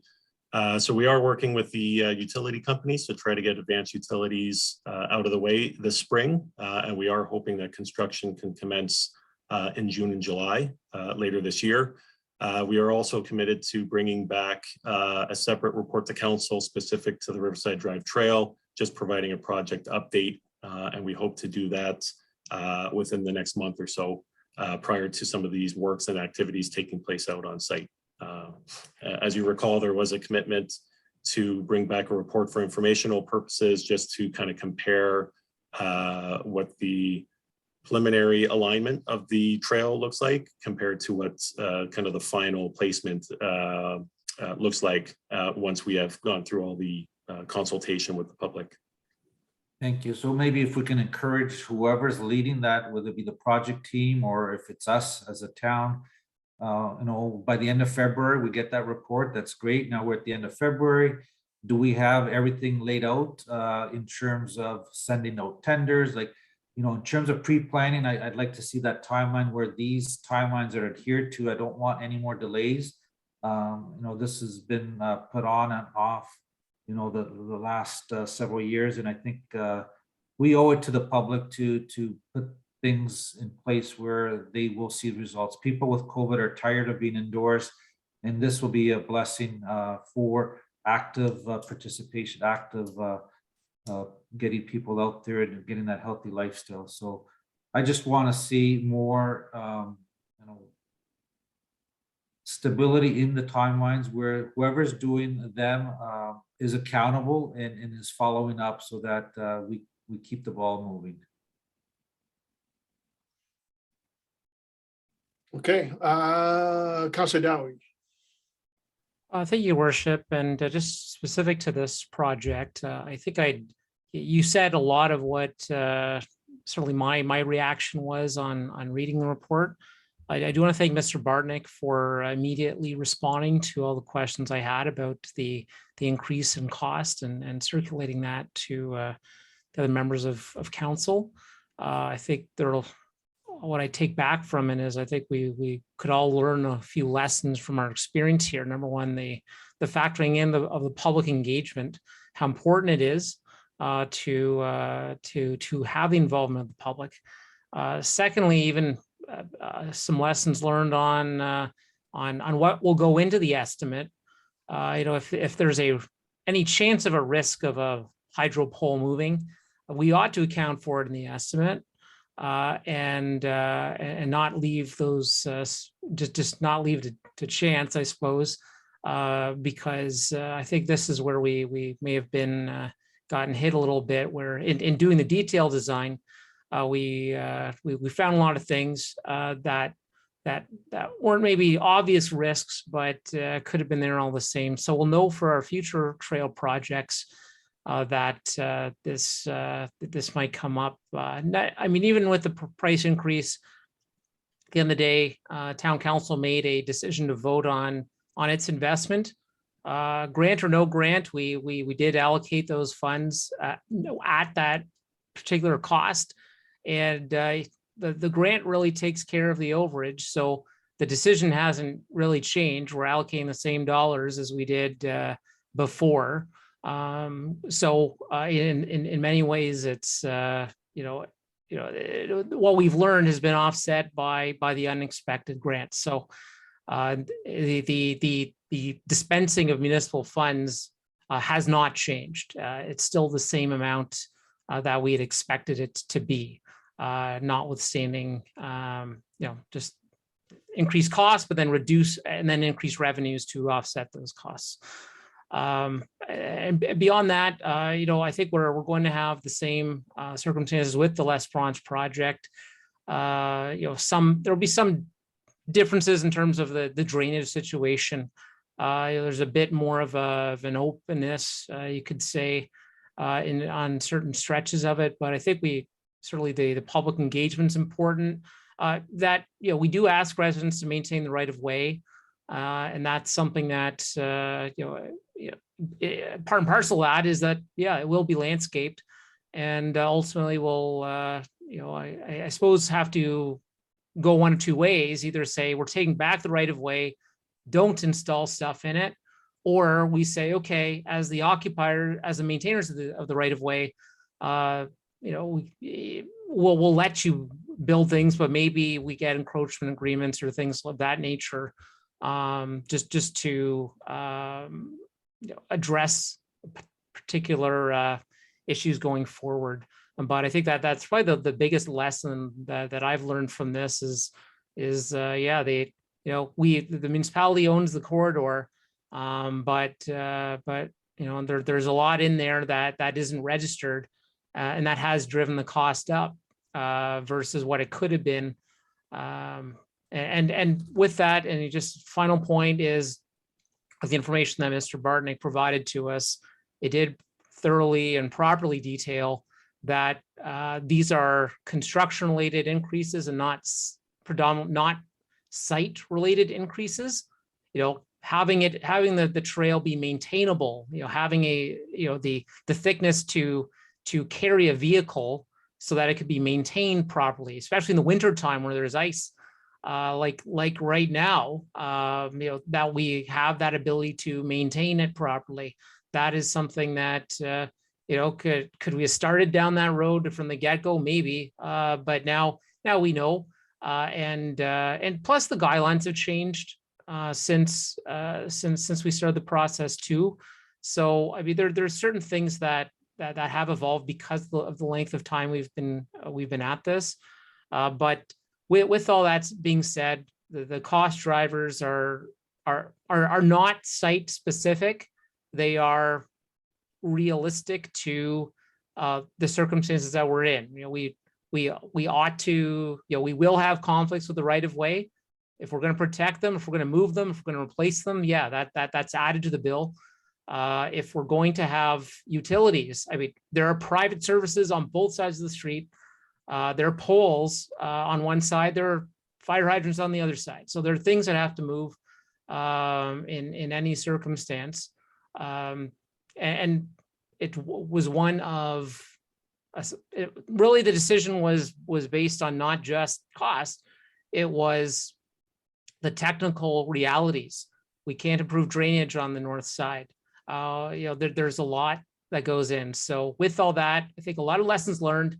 I hope we can apply those lessons to the L'Esperance initiative, because we've heard loud and clear from our citizen surveys that trails and connectivity and active transportation is important to the residents of our community. But when we're going into developed areas like Riverside Drive, like L'Esperance, these conflicts are going to come up. So now, with the benefit of this experience, council can consider our experience with Riverside and have a more fulsome view of what the risks are and the consequences. But with all that, I do want to reiterate my thanks to Mr. Bartnick for very quickly putting together the summary of the cost increases, where they came from, and the reason for them. And that was very good information for me to have in hand for tonight.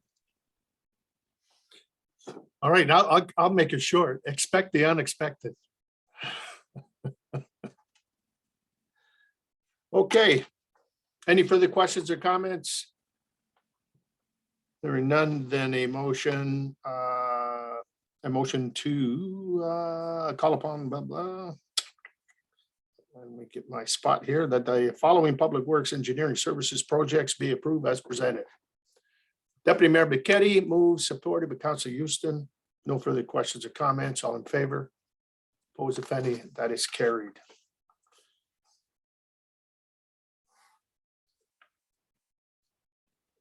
A lot of discussion on that report, Mr. Bartnick, probably the most you've had since you've been here. All right, move on to B. You're still on. Public Works 2022-04 traffic analysis, 2021 radar speed surveys. Again, call upon you, Mr. Bartnick, to summarize your report.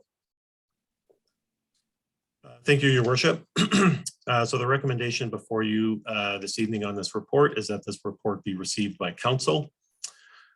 So this report summarizes the data collected from our radar speed trailers in 2021, which comprised of 23 locations on 18 streets. And the data that we were able to obtain includes traffic volume, speed, average speed, and the 85th percentile speed. The 85th percentile speed is defined as the speed at or below which 85% of all vehicles are observed to travel.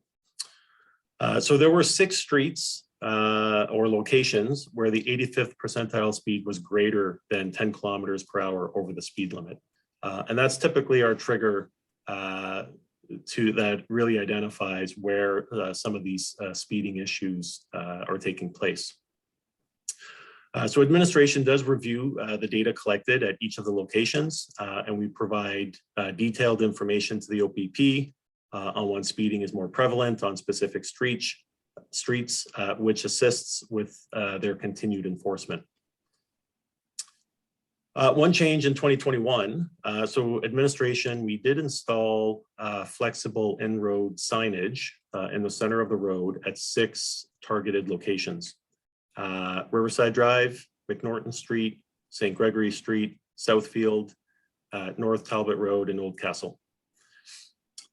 At 2 of these locations on Riverside Drive and North Talbot, we had radar devices installed prior to and following the installation of these signage, just to get a better sense of how they impacted driver behavior. So there was a slight reduction in the average speed and the 85th percentile speed at both locations, hovering around about 8% reduction in those speeds.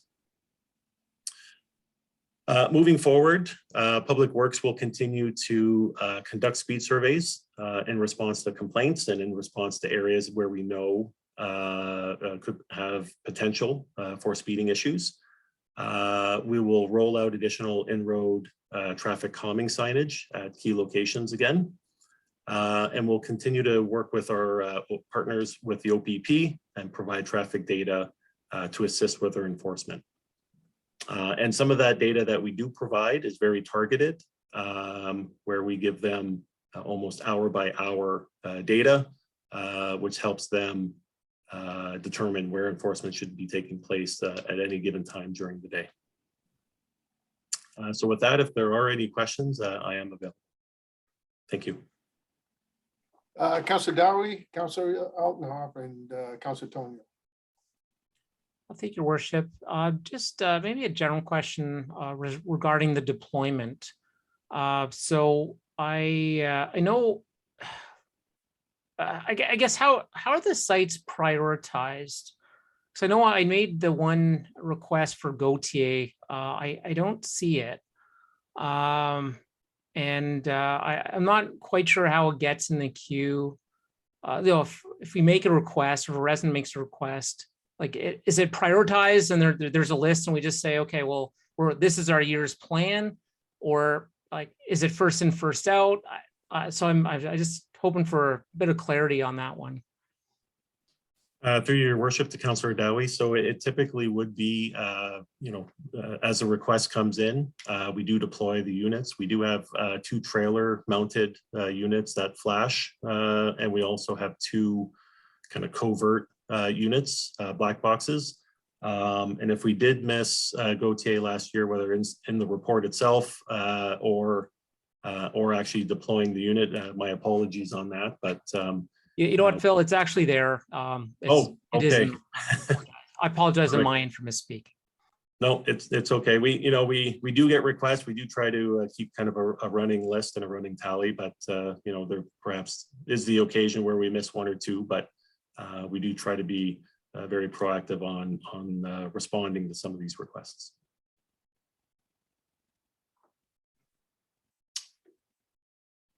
Okay, Councillor Altenhoff. Oh, you go ahead. Councillor Dowie, supplementary. Oh, thank you. Thank you, worship. Just, I guess further to the, you know, we know that what's in yellow are the sites where there's an issue and we're going to ask the OPP for additional enforcement.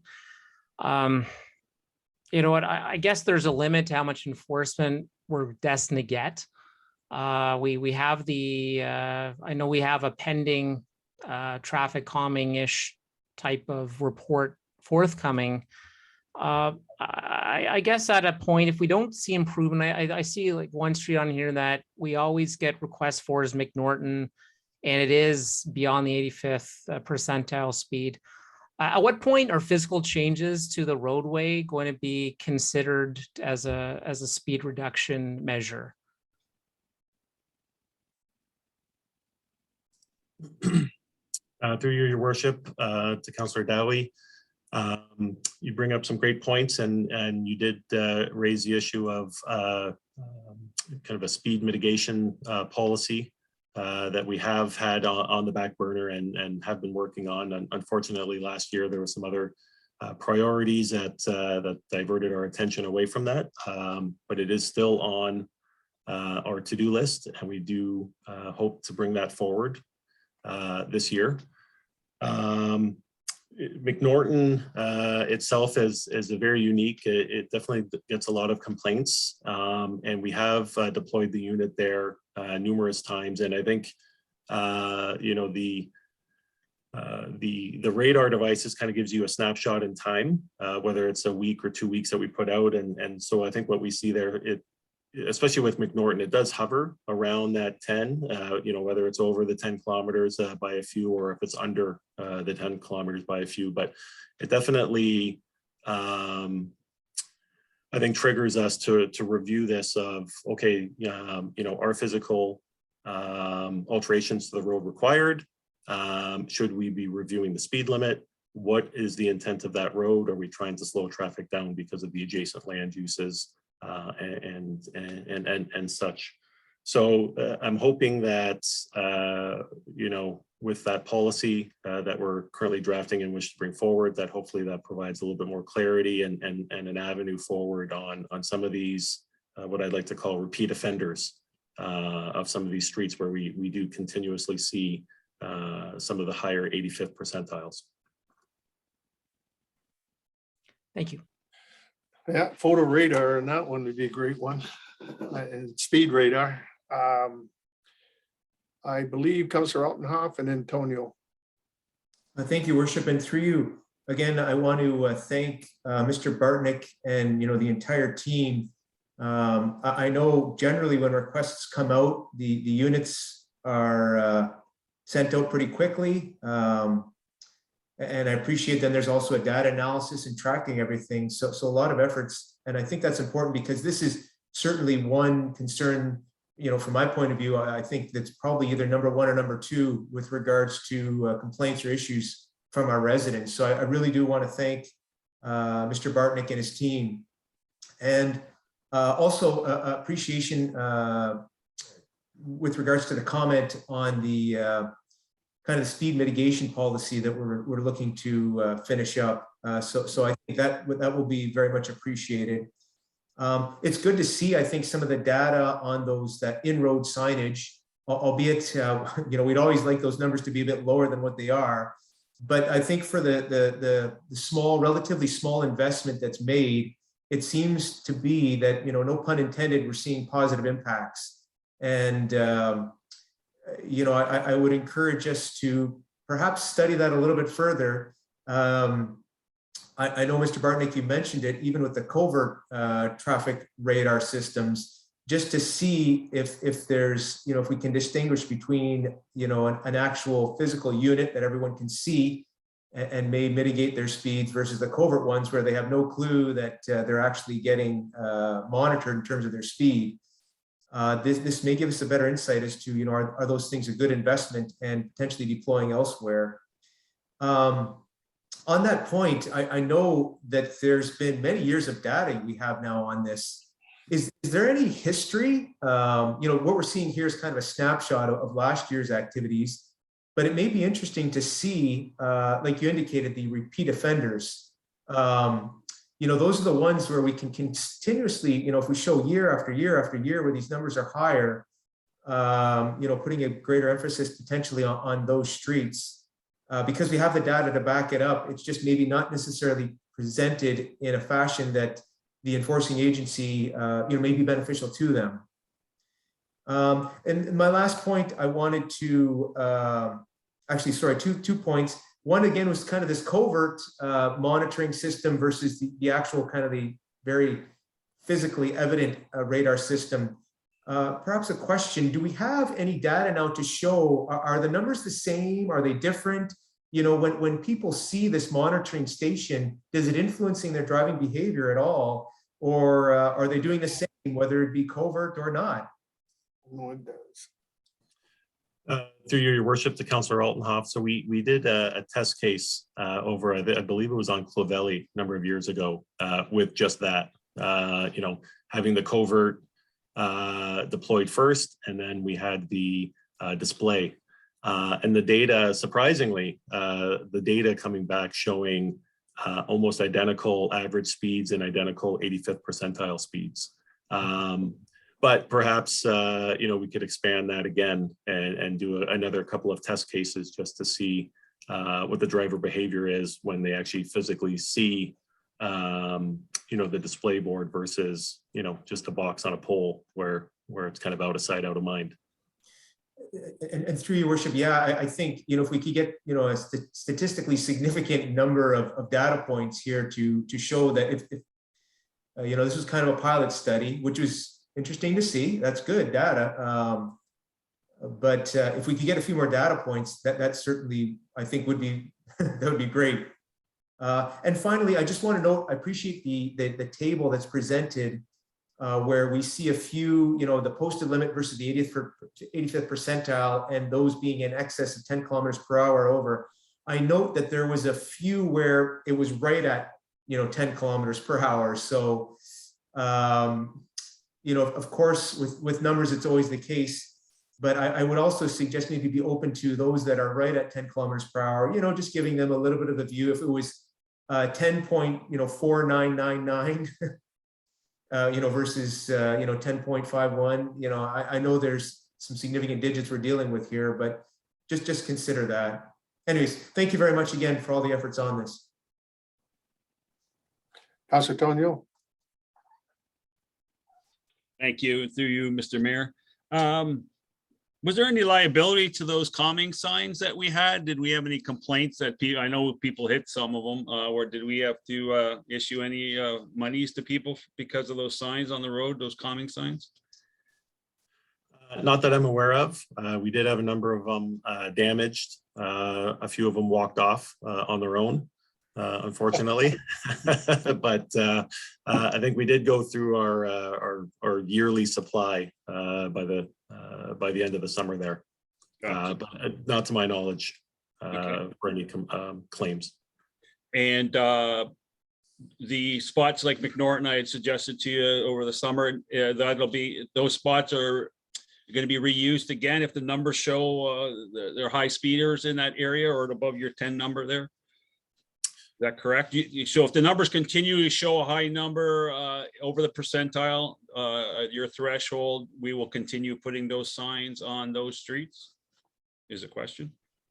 Yes, through your worship to Councillor Tonio. I think we'll continue with some of those repeat offenders and some of those streets that are kind of borderline.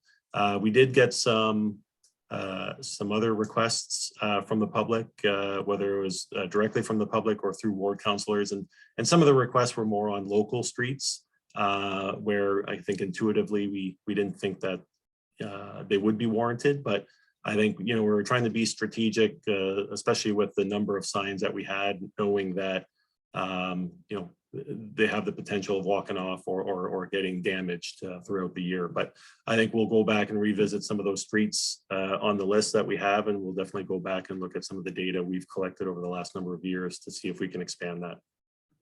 Maybe put a sign on the sign that says, "Don't steal this sign." Yeah. They're probably hanging in somebody's garage. Oh, no doubt, along with the other collection. The last question, the 10 threshold, that's just a number you guys decided on, like what basis did you have on making 10 your threshold? Through your worship, I believe it's kind of an industry standard, and it may or may not line up with kind of the enforcement duties as well that the OPP have. I think there has been some discussion. There's kind of that threshold where warnings are given or tickets are issued. Right.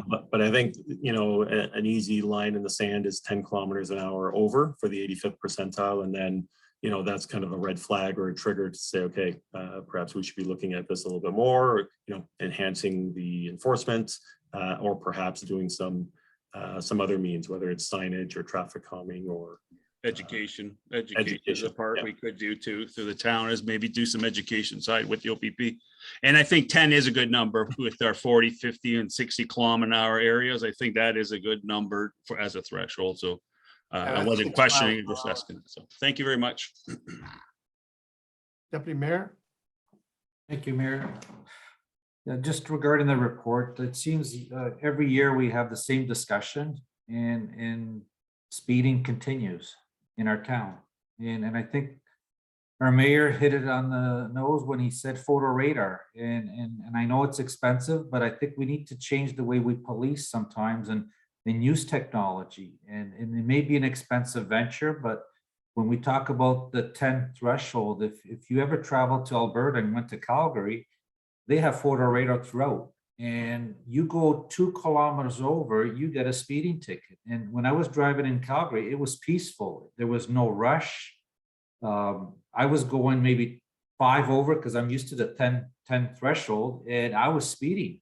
And these cars are right beside me, and it was incredible just witnessing and experiencing that. I slowed down to the 50, and it was like we're just driving, and everyone was following that threshold. And so again, it's not only a Tecumseh issue, it's a provincial issue. It's the way Ontario drivers have the behaviors where they're used to, the way they're trained. But in terms of speeding, I've come to the conclusion that we don't have enough police to put them everywhere at all times. These photo radar, these signs are great. It slows people down and it doesn't change their behavior. We have speeding. So if they were effective and it gives you traffic calming ideas for certain roads or road designs, that'd be great. But I really think we need to explore if there's any technology out there, and you start doing the photo radar, and then guess what? When you're driving down that road, you don't know if you're going to get nabbed and get something in the mail. So that's just my thoughts in terms of moving forward, because again, we'll have this discussion again next year. Well, that's a great segue, Deputy Mayor. Before I go to Councilor Jobin, I'm going to ask our CAO to weigh in and on the photo radar piece. Thank you, Mr. Mayor, and through you to council, we are starting to look at that as an option that was certainly discussed at some length with our police services board late last year, and actually at this conference that the mayor and I have been attending, the Rural Ontario Municipal Association conference. They did have a session on that this very morning, as a matter of fact, and we're on the verge of having LAS launch a program for automated speed enforcement. So we are following up with LAS on what that might look like. We'll report back out to the Police Services Board and then on up to council if warranted. But please keep in mind that currently it's only under the Safer Schools Act that municipalities are permitted to establish automated speed enforcement within community safety zones and within school zones only. So their application is limited in Ontario to those specific geographic locations. So that would be a limiting factor. And right now we don't have costing information. They were unable to provide that because they're still in the process of working through with the Ministry of Transportation, the ticketing component of that. They find that it has been effective in other jurisdictions. Winnipeg was most recently studied. And with the use of automated speed enforcement, they were able to see a 15% reduction in speed. So it doesn't eliminate speeding, but it does take it down a notch. And the cost proposition is yet to be determined. So work in progress, Deputy Mayor. And we have a lot of safety zones, and anywhere there's a park. And so McNorton sounds like a great place as well. Actually, school zone and community safety zones, Mr. Mayor. Okay, and community safety zones. Well, hopefully, I do know the chair of LAS, and maybe you can have some influence in getting something here quickly. Councillor Jobin. And thank you, through you, Mr. Mayor. So it's interesting that North Talbot had 3 different days of posting. I'm going to assume because of all of the calls for concern there. So when the industrial comes out at shift time, it's crazy there. We've heard it for years as well. And I've said it before, and I really hope that maybe we could review it a little more in depth. When you come off of the 401 going north southbound, if you will, onto meeting up to County Road 46, you're right at the light. We really need to just go straight through there, right to Walker Road. So trucks will just go straight off the 401, cross 46, right to Walker Road. I do know we have visited it before, looked into it. However, with the old paving pit that was there, there's something to do with possible material matters, but I don't care. We should still look at it, make an effort. We just have to divert, especially with the new development coming there. When we did have those flexible calming signs there on North Talbot, it could go either way. I had residents loving it being there. I had residents hating them being there. I had strangers who didn't reside but passed through there. A truck driver, it was a very interesting conversation. He thought it was the stupidest thing he'd ever had to come across because he had to slow down and go around it.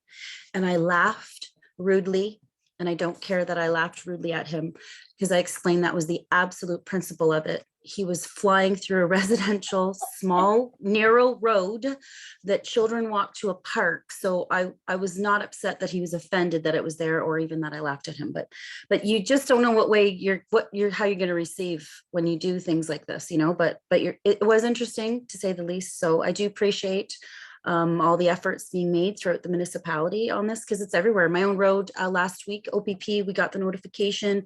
2 on my road were charged with what do you call it? I'm at a loss of words there. Speed racing, stunt driving. Yes, and their cars were towed. That's my road. It's everywhere. It's just a matter of what's going to change it. It's also society. Everyone's in a rush. Everybody's on their phones. Everybody's got to get there. But anyway, thank you for your efforts. And if we could look at that road, and so trucks will stay out of that residential hamlet and go onto Walker Road, I really feel like we should visit that in a little more depth. Thanks. Thank you. Any further questions or comments? Then a motion to receive Mr. Bartnick's report. Councillor Houston and Councillor Altenhoff. All in favor? Opposed? That's carried. And the next is the PWES 2022-05 Sylvester Drive Sanitary Sewer Extension, Main Lateral and Easement Charges Cost Recovery Part 12 bylaw. Long time coming. Thank you, Your Worship. So the report before you today has 3 recommendations. The first being that the report be received. The second recommendation that administration be authorized to proceed with a public information center to communicate estimated charges to the property owners within the Sylvester Drive Sanitary Sewer Extension study area. And further, that administration report back to council with a summary of the comments received at the PIC for consideration in preparing the Sylvester Drive Sanitary Sewer Extension, Main, Lateral, and Easement Charges Cost Recovery Part 12 bylaw. So if I could turn to Sean really quick, I believe he might have the study area queued up. Oh, thank you, Sean. So the proposed Sylvester Drive Sanitary Sewer Extension provides sanitary sewer outlet to approximately 15 business park properties within the vicinity of Manning Road and Sylvester Drive, as seen on the screen. The town's past practice for funding major capital servicing infrastructure where there's a benefit to existing properties that has been full cost recovery against those properties. This administrative report and the attached presentation details the proposed cost recovery method, the proposed main, lateral, and easement charges, and provides a preliminary assessment schedule. Like mentioned before, we are recommending holding a public information center with the benefiting landowners to present the project, the preliminary cost, and address any questions that they might have. If there's any questions that council has, I'd be happy to answer them. Any questions or comments, to Mr. Bartnick? None. I think that's then a motion. Well, first of all, first part is kind of a motion to receive the report PWES 2022-05 entitled Sylvester Drive Sanitary Sewer Extension, Main Lateral Easement Charges, Cost Recovery Part 12 bylaw. And so that part received, and that administration be authorized to proceed with a public information center to communicate estimated charges the property owners within Sylvester Drive Sanitary Sewer Extension study. And further, that administration report back to council with summary of the comments received by Public Information Center for consideration in preparing the Sylvester Drive Sanitary Sewer Extension, main lateral easement charges, cost recovery part 12 bylaw. Council's pleasure. Moved by Councilor Tonio, Councilor Houston support. Any further questions or comments? Hearing none, all in favor? Opposed, if any, that is carried. Thank you. Madam Clerk, bylaws. Thank you, Your Worship. We just have one bylaw on the agenda this evening, and that is bylaw 2022-03. And this is a bylaw to authorize the execution of the Pathway to Potential Program funding agreement for the year 2021, as reported on earlier this evening. If council is amenable, we were looking for first and second readings to this bylaw, as well as third and final. All right. Two readings. Councilor Altenhoff and Councilor Dowie. Any questions or comments? Hearing none, all in favor? Opposed, that's carried. Third readings in order. Councilor Tonio and Councilor Houston, all in favor? Opposed, if any, that's carried.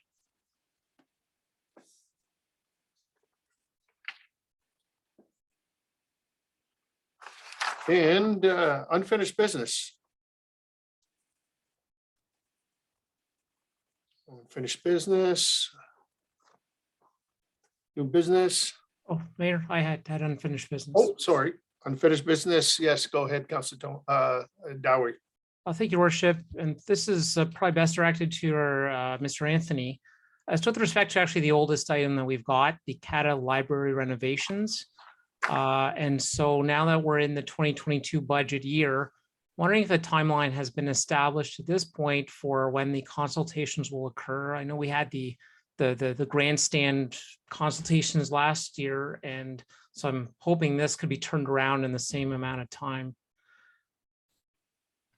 Through Mayor McNamara to Councilor Dowie, yes, the work program is to have the public consultations this year to secure the services of an architect, conduct the public consultations with council and the county, to be prepared to go to tender hopefully in the year 2023.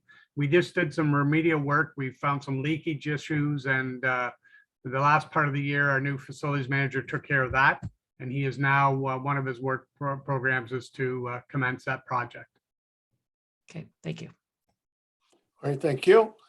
Any further new business or old business, I should say? I don't see any hands up. New business? I don't. Yep, go ahead, Madam CAO. Well, thank you, Your Worship. I just didn't want to lose the opportunity, and I didn't mean if any other member of council had something. I was quick there, but No, that's quite all right. Okay, and then actually following me, if Mr. Anthony could be given a moment as well. I just wanted to make council aware that with the change in the provincial kind of reopening timeline of January 31st, as opposed to following January 26th, the town is looking to coincide with reopening on January 31st as well. We're just in the final strokes of making that arrangement. But I did want to just let council know that that was the current plan for administration. Thank you. All right, questions, Mr. Anthony, anything, we're ready to go. The arena, it's just basically on pause. Yes, everything will be ready to reopen on January 31st. We've been meeting with the user groups and we'll be ready to open the doors and start back up in operation. So still the protocols are there, vax, masks, all that. Everything we left off at, and we are negotiating too with the reduction in the number of people in the building. We've met with minor hockey. We're going to hold to a 2 adult. So it could be a combination of a parent, a grandparent, and then if they have a child under the age of 12, we did run into some issues. You know, a mother maybe or father may be coming, they have a little one they have to bring along with them. So we're going to make that Exception. Yeah, anomaly to it, so that we know we're within we'll be well within the numbers allowed, but that gives that extra space to allow the family to come in like that. So everybody's ready to go, and we're certainly excited to start back up. Just before I go to Councillor Dowie, the other question too is that in mid-February, I know that's 2 weeks beyond that, the hospice hockey tournament, it looks like that's going to, they've moved it from Christmas to February. Are we still involved with hospice? Yes, when we had the consultations, when they decided to move, the issues were our minor hockey and our playoffs. That was a fully already committed weekend. So we are going to Family Day on the Monday. We are going to have hospice come in. We're not going to do some of our traditional Family Day programming because of the hospice tournament to be able to accommodate that day of the tournament. So they will still be here. Okay, thank you. Councillor Dowie. Thank you, Your Worship, and through you to Mr. Anthony, just on that with the arena. I know I'd heard some reports that with the change in the vaccine certificate, and that the province is saying we're phasing out the kind of the one with the 2 doses and going to the one with the QR code. I understand before the closure, individuals had brought forward one with the QR code and they were told it was not acceptable. I'm wondering if that has, if we are going to be, you know, if we're going to be using the QR code version on reopening and going forward. Yes, and it wasn't, the QR code did not come into place as we had closed. It was about to come into place, but there's some confusion from people as well, thinking the paper QR code is still accessible. It's not, it's no longer. It's the vaccine passport from the province that has the QR code on it. You would scan it and then it would come up on the code with the individual's name, and then they show proof who they are, and then they enter the facility. So there was some confusion at the end. It's a change. There's a lot of people that had the paper product, but it's now just the app, the provincial app. Okay, thank you. Any? And I just had one other, Mayor McNamara, just wanted to advise council that tomorrow, as a result of the working with the health unit, there will be a pop-up vaccination clinic held at the St. Clair Beach Community Center. It'll be open between the hours of 10 and 3 p.m. and it will be not by appointment, it will be walk-up only. So they're going to be on site, and that's a follow-up to our Vax bus that we had a couple weeks ago. But this one certainly is no appointment, just people to come. So it'll be available tomorrow at the St. Clair Beach Community Center. Okay, well, thank you for that. Any further new business? Councillor Altenhoff. Thank you, Worship. And no business, but perhaps a question to the CAO. How was the attendance associated with that Vax bus? Said that the opportunity a little while back. Through the mayor, and perhaps Mr. Anthony can help me out here, but that was a little bit of a different operation because our health unit was not involved, and it is the provincial GoVax bus. We had very little knowledge of what the number of vaccine appointments that they had or walk-ins. Really, our role was to ensure that it was accommodated, which Mr. Anthony and his staff ably did at the arena. But I couldn't tell you. I don't know, Paul, if you have any further information. Yeah, don't have the exact numbers. We weren't privy to that, but we do know there was a steady stream. I don't think that they achieved what they wanted to as far as the numbers. I think the difference being is where they were normally set up were in the larger centers, the GTA, those areas. So they went by appointment only. We're here. There are opportunities, you can go to the Devonshire Mall. There's a number of, out in Leamington, there's some vaccine clinics that you can get daily. So it wasn't a walk up here, it was appointment only. So I think maybe if they would have looked at that, they maybe would have went a different route, maybe just had it non-appointments. But again, the health unit didn't have any say in it. That was all done through the province's provincial team, and they set everything up. In fact, we had the OPP, it wasn't even the local OPP. They had OPP come down from another jurisdiction that walked through the facility. And so it was very well thought out. It's just, I think there was a difference in the clientele from the two areas, certainly. Right, and sorry, and additional to that, it wasn't through the WeVax site that people could register. It had to be through the provincial portal as well. So there might have been a bit of disconnect there for people looking, to try to register at WeVax, but that wasn't the case. Go ahead, Councillor Altenhoff. Just a supplemental to that, if there's an opportunity to provide feedback to the province on, maybe some suggestions from our, given our size as a municipality versus obviously Toronto, perhaps certainly a different entity altogether, but, maybe just a little feedback to them may make it better for the future, which maybe we hope doesn't happen. Right. A little bit of feedback can maybe be very worthwhile. So, but thank you very much. Okay, any further new business? All right, hearing none, then I need a motion to confirm the proceedings of our meeting this evening. If I could have a motion on 3 readings, Councillor Toniol and Councillor Jobin. All in favor? Opposed? That's carried. Any notices of motion? Hearing none. Our next meeting, members of council, will be Tuesday, February 8th, 2022. Commencing at 5 p.m. with a special council meeting, and that's on the Old Castle Stormwater Master Plan. At 6:15 will be followed with by a public council meeting, the Antaya Drain, and at 7 o'clock will be our regular council meeting. So with that, members of council, our agenda concludes. I think and our business is now completed. And that means adjournment is now in order. Councillor Altenhoff, Councillor Tonio. All in favor? Opposed? That's carried. And with that, members of council, thank you for your indulgence and certainly members of administration.